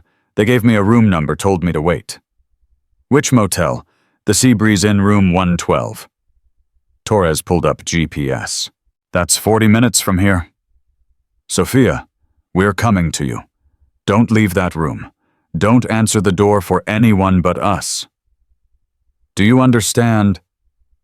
They're going to kill my sister. We're going to find her, but I need you to trust me. Stay put. Torres hung up and looked at Jax. We're closer to Charleston than to Pine Haven. If Castellanos is using Sophia, he might still be nearby. Jax looked at his phone. 17 missed calls from the hospital, 6 voicemails he couldn't bring himself to listen to. Emma was dying and he was chasing leads that might go nowhere. Call your mother, Torres said quietly. Get an update, then decide. Jax called. His father answered. She's alive, Daniel said before Jax could ask. Barely. They've got her on 3 different machines, but Dr. Patel thinks if she can make it through the next 6 hours, she might recover. Might, it's the best we've got, son. His father's voice was steady, but Jax could hear the fear underneath. Where are you? Charleston. We have a lead on the person who poisoned Emma. Then follow it. Your mother and I are with Emma. Atlas won't leave her side. You do what you do best, you hunt. Dad, you can't help her from a hospital room, Jax, but you can stop the man who's trying to kill her. Daniel's voice hardened. End this. For Emma. For all of them. Jax looked at Torres. The motel. Let's go. They reached the Seabreeze Inn in 38 minutes. Room 1-12 was dark curtains drawn. Torres knocked. "Sophia, it's Agent Torres. We spoke on the phone." No answer. Torres tried the door, unlocked. They entered, weapons drawn. Sophia was on the bed, eyes open and empty. A single bullet hole in her forehead. On the nightstand, a phone with a text message still displayed, "Thank you for your service. You're no longer needed." Damn it. Son Torres checked for a pulse anyway. "She's been dead less than an hour." He cleaned up his loose end. Jax looked around the room. No signs of struggle. Sophia had opened the door for her killer, probably thinking it was someone bringing news about her sister. He played her, Jax said. Used her to poison Emma, then eliminated her to cover the trail. Torres was photographing everything with her phone. "This is a murder scene. We need local police. We need to find her sister. If she's even real." "She's real." Torres pointed to a photo on the nightstand, Sophia and a younger girl, maybe 13, smiling at the camera. "And if Castellanos has her, she's either dead or about to be." Jax picked up Sophia's phone. The last incoming call was from a blocked number 37 minutes ago, around the time Sophia would have been shot. He hit redial. The phone rang. And rang. "Then, Sophia, I thought I told you to dispose of the phone," Castellanos' voice slightly annoyed. "This isn't Sophia. She's dead." Silence. Then a laugh, cold and appreciative. "Commander Mitchell, you're persistent. I respect that. How's your sister? Alive. No thanks to you. A temporary condition, I assure you. But let's talk about Sophia's sister instead. Sweet girl. 13 years old. Hasn't said a word since I acquired her 6 months ago. Trauma does that sometimes. But she's valuable. Young, pretty, undamaged. I have buyers willing to pay premium prices." Jax's grip on the phone tightened. "Where is she?" "The same place Sophia could have sent her if she'd been smarter. But instead she called you. And now she's dead. A waste, really."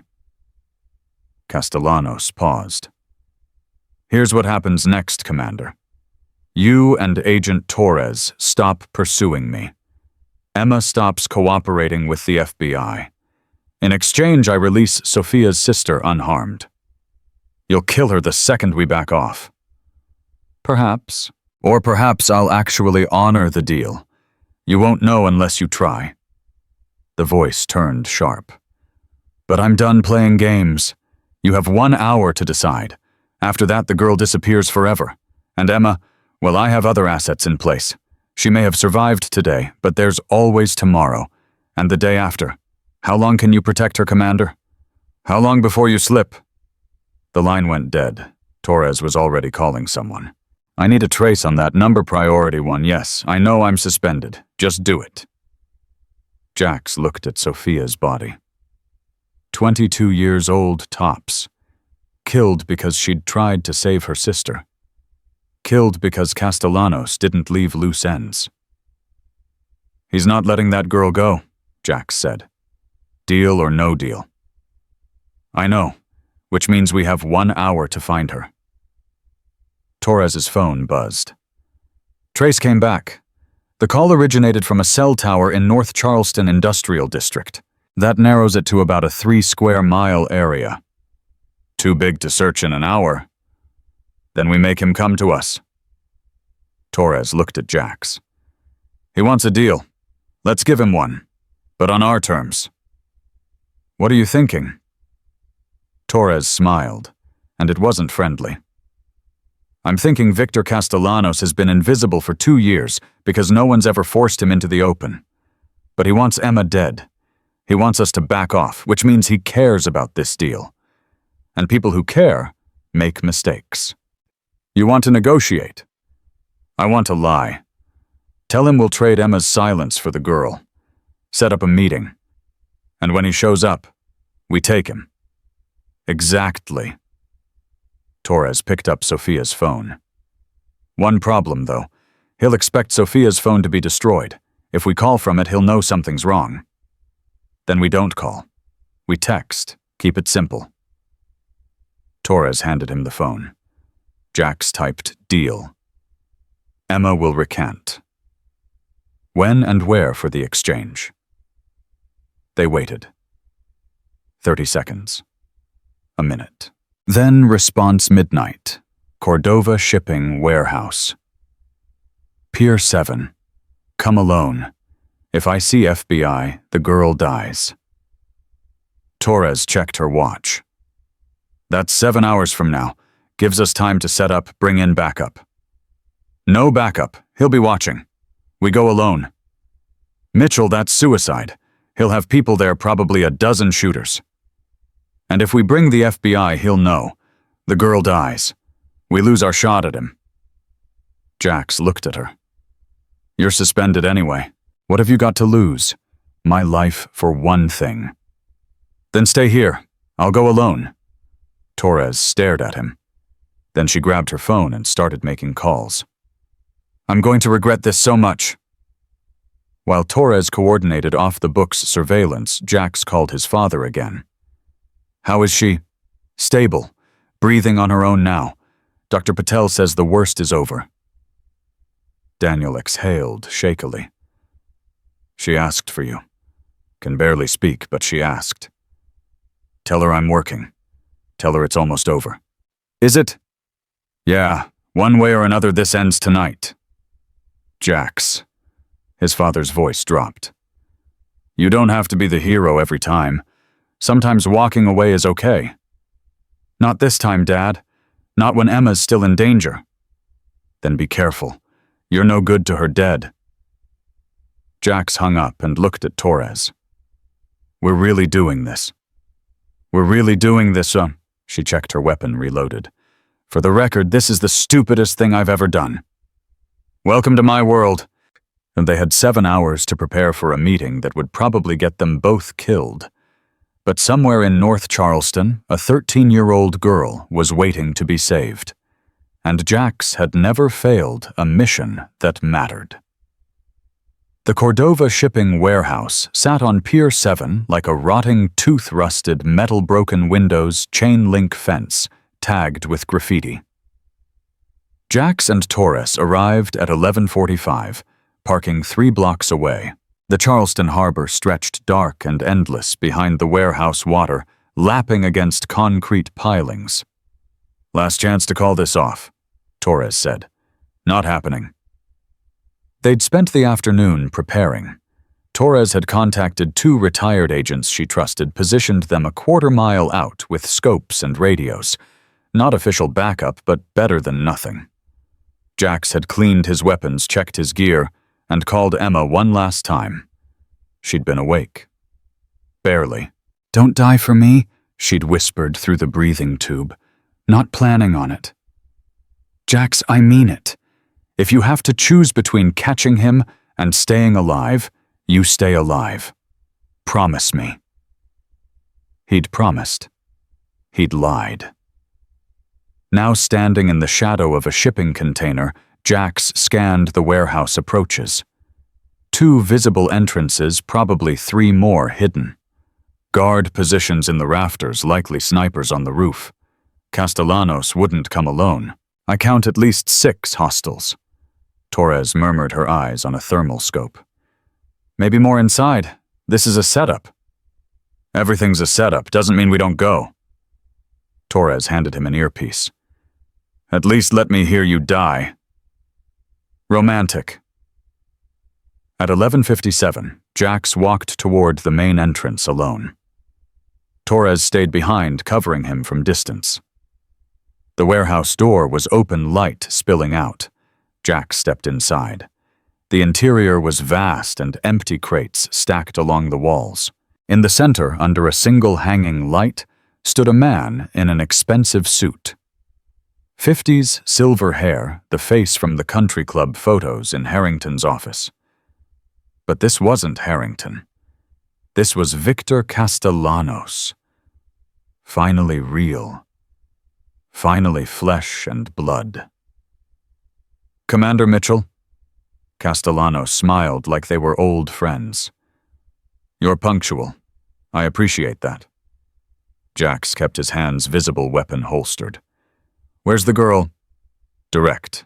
I respect that too. Castellanos gestured to his left. From behind a crate, a man emerged holding a thin girl by the arm. 13, maybe 14, dark hair, eyes hollow with fear. Sophia's sister. Alive. See, I keep my promises. Castellanos' smile widened. Now where's Agent Torres? I know she didn't let you come alone. Outside, watching. Sensible woman, though technically no longer an agent from what I understand. The FBI works fast when they want someone gone. Castellanos pulled out his phone, showed Jax the screen. I have friends in federal law enforcement. They're quite chatty. The screen showed Torres's suspension notice, official and damning. She's dirty now, just like you, Castellanos continued. Broke into crime scenes, stole evidence, pursued suspects without authorization. You've both ruined your careers for nothing. Not for nothing. We found you. You found a meeting I arranged. There's a difference. Castellanos pocketed his phone. But let's discuss terms. Emma Mitchell recants her testimony. Tells the FBI she was confused, traumatized, unreliable. In exchange, I release this girl and we all walk away. And tomorrow next week, you'll just stop trying to kill Emma. Why would I continue if she's discredited? Her testimony is worthless. I have no reason to waste resources on her. Castellanos spread his hands. I'm a businessman, Commander. I don't kill for pleasure. I kill when it's profitable. Make her unprofitable, and she's safe. Jax studied the man. Calm, confident. Surrounded by armed security he probably didn't even need, because he was already 10 steps ahead. How do I know you'll release the girl? You don't. But what choice do you have? Castellanos nodded to the man holding her. She's traumatized, doesn't speak English, no family except a dead sister. Even if you take her, what? Then foster care the system. She'll be back in my pipeline within 6 months. The girl flinched at the word pipeline. Over my dead body, Jax said. That can be arranged. Castellanos' smile disappeared. You think you're the first military hero to try stopping me. I've buried Navy SEALs before. You're skilled, Commander, but you're not special, and you're definitely not bulletproof. Jax's hand moved toward his weapon. Every visible guard in the warehouse raised their rifles. Easy, Castellanos said. We're negotiating. No need for violence. Yet. You killed Sophia. Shot her in the head after she did exactly what you asked. Sophia was a liability. She knew too much. And she made a critical error. She contacted you. Castellanos shrugged. In my business, mistakes are fatal. Your business is slavery. My business is supply and demand. People want something, I provide it. If you want to blame someone, blame the buyers. I'm just the middleman. Jax felt rage building in his chest, hot and consuming. This man, this calm, smiling monster had orchestrated Emma's kidnapping, Sophia's murder, the poisoning of 12 women. And he stood there justifying it like he was discussing stocks. So what's it going to be? Castellanos asked. The girl for Emma's silence, or do we all die here tonight? Jax looked at the girl. She was staring at him with desperate hope, and he saw Emma in her eyes. Saw every victim who'd ever prayed for rescue, and gotten nothing. I have a counteroffer, Jax said. Castellanos raised an eyebrow. I'm listening. You release the girl. You leave Emma alone. And I don't kill you right here. Castellanos laughed. You're outnumbered 8-1. You wouldn't make it 3 steps. Maybe not, but I'd make sure the first bullet went through your skull. Count on it. The warehouse went very quiet.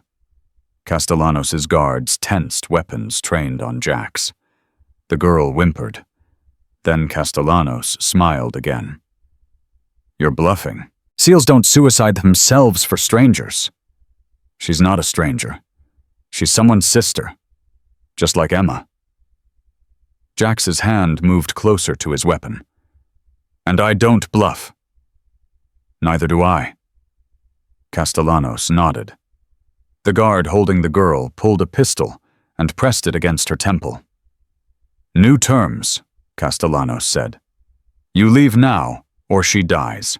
Not later. Right now. Her brain's on the floor while you watch. The girl's eyes went wide with terror. Jax's earpiece crackled. Torres's voice. I have a shot. Give the word. Stand down, Jax murmured. Mitchell, he's going to kill her anyway. I said stand down. Castellanos was watching him, reading every micro-expression. Smart. Agent Torres has a sniper rifle, I assume. Probably positioned on the water tower 300 yards out. Excellent vantage point. But if she fires, my men kill you. And then we kill her. So we're at an impasse. Not quite. Jax pulled out his phone, held it up. I've been recording this entire conversation, every threat, every admission, and it's uploading to the FBI's cloud server in real time. Castellanos' smile faltered. You wanted to negotiate, Jax continued. Here's my final offer. You let the girl go, you surrender to federal custody, and maybe you get to die in prison instead of right here. Because that recording just gave the FBI everything they need to dismantle your entire network. Every buyer, every location, every account. It's over. You're lying. Am I? Jax turned the phone screen toward him. See for yourself. Castellanos looked. His face went pale. The recording was real. Uploading. Already 62% complete. Kill him, Castellanos said quietly. The guards opened fire. Jax dropped and rolled, pulling his weapon mid-movement. Torres's rifle cracked from outside, one guard down. Jax fired twice. Another guard dropped leg shots. The warehouse erupted into chaos. The girl screamed. Her guard was dragging her toward a back exit. Jax ran after them, bullets sparking off metal around him. Torres was firing steadily, picking off guards with surgical precision. Get to the girl, Torres shouted through the earpiece. Jax vaulted a crate, landed hard, kept running.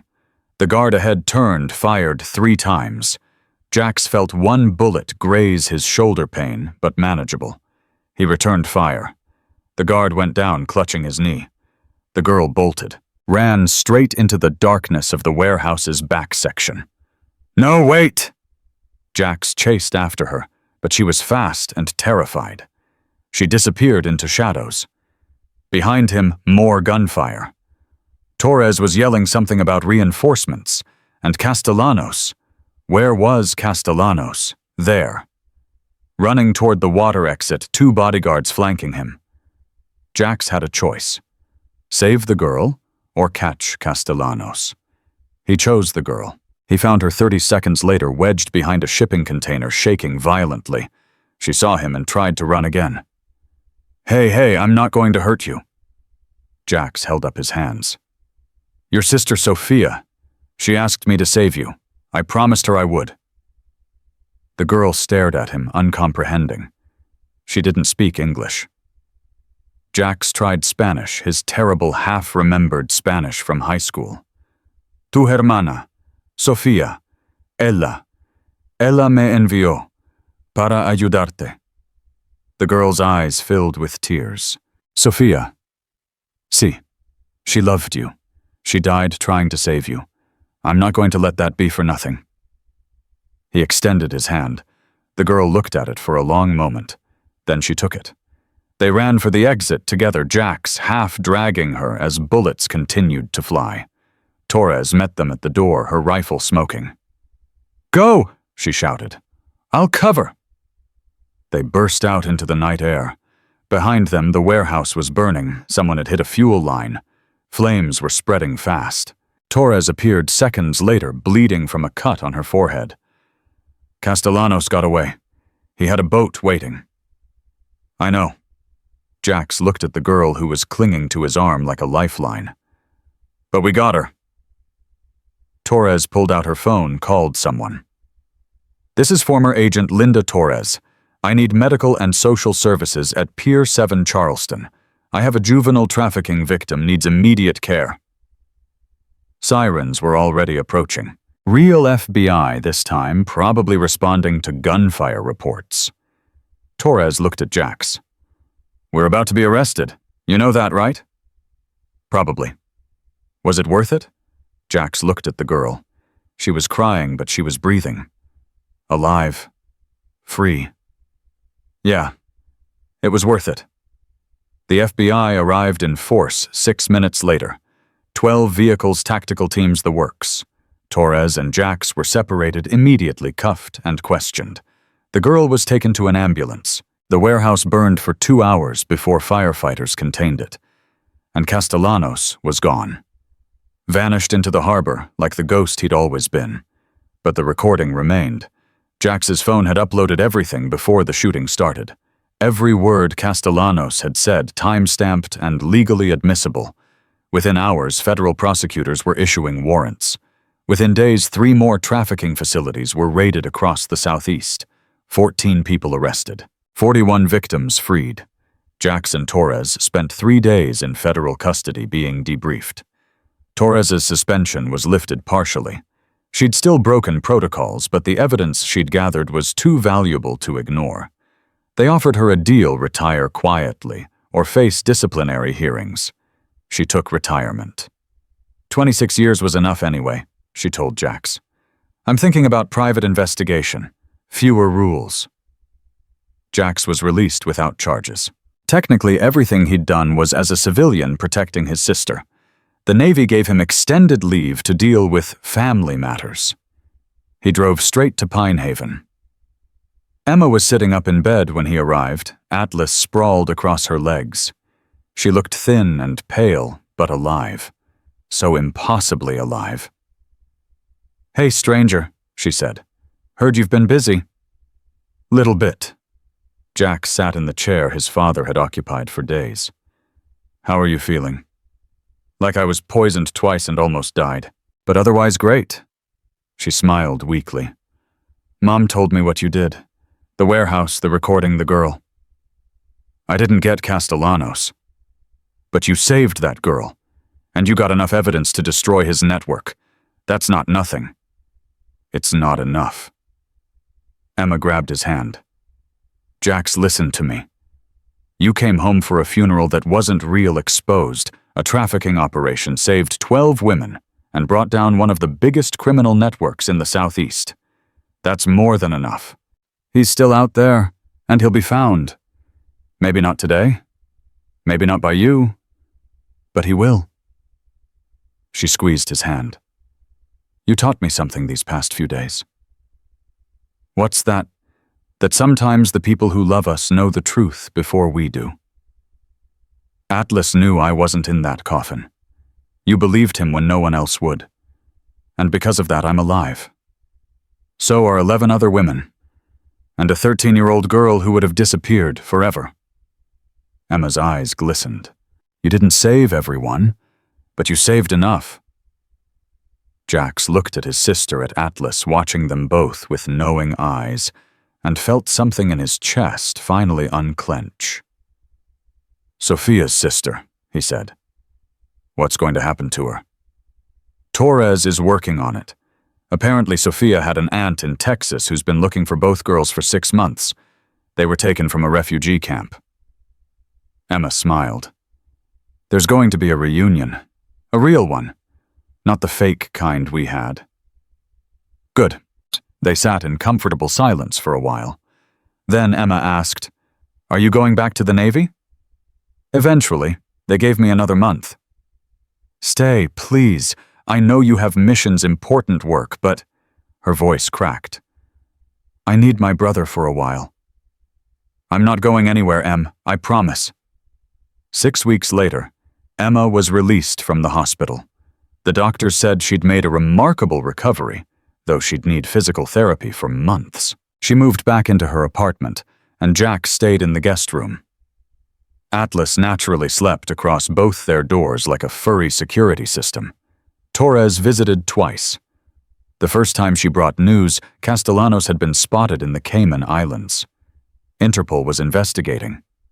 The second time she brought a job offer. "I'm starting a private firm," she said, "specializing in human trafficking cases. I need someone with your skill set."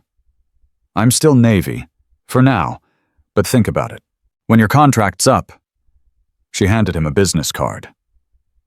"People like Castellanos, they don't stop. Networks like his, they rebuild. Someone needs to hunt them. Might as well be us." Jax pocketed the card without committing. 3 months after that, Castellanos was found. Not by the FBI or Interpol, but by his own people. Someone in his organization, an accountant who'd been embezzling for years, turned him in for immunity. Castellanos was arrested in Panama, extradited to the United States, and charged with 73 counts of human trafficking conspiracy to commit murder and about 40 other crimes. Emma was the prosecution's star witness. Jax sat in the courtroom every day of the trial, watching his sister tell her story. Watching her describe the kidnapping, the fake death, the captivity. Watching Castellanos' face as the jury heard every detail. The verdict took 4 hours. Guilty on all counts.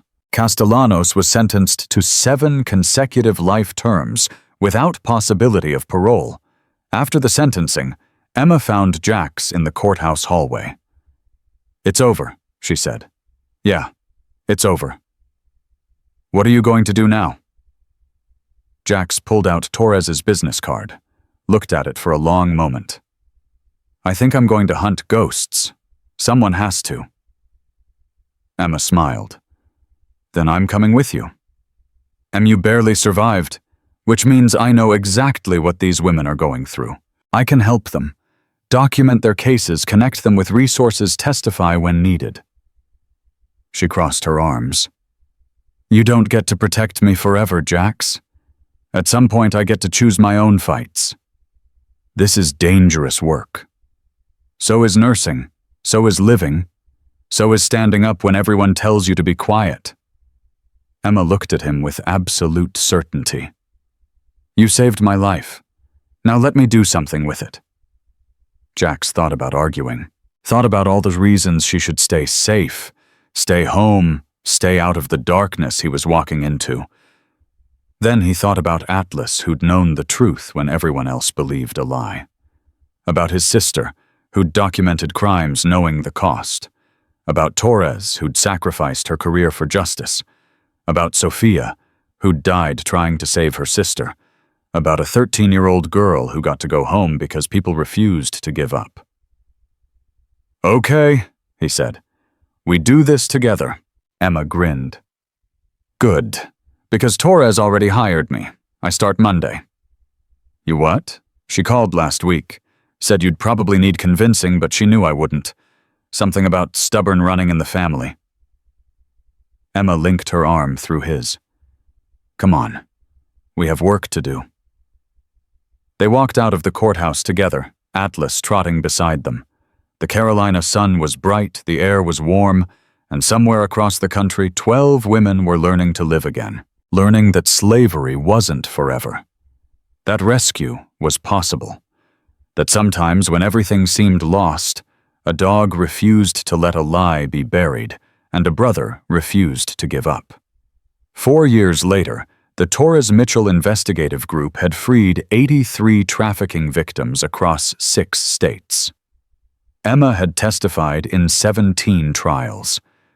Jax had personally hunted down 9 major traffickers.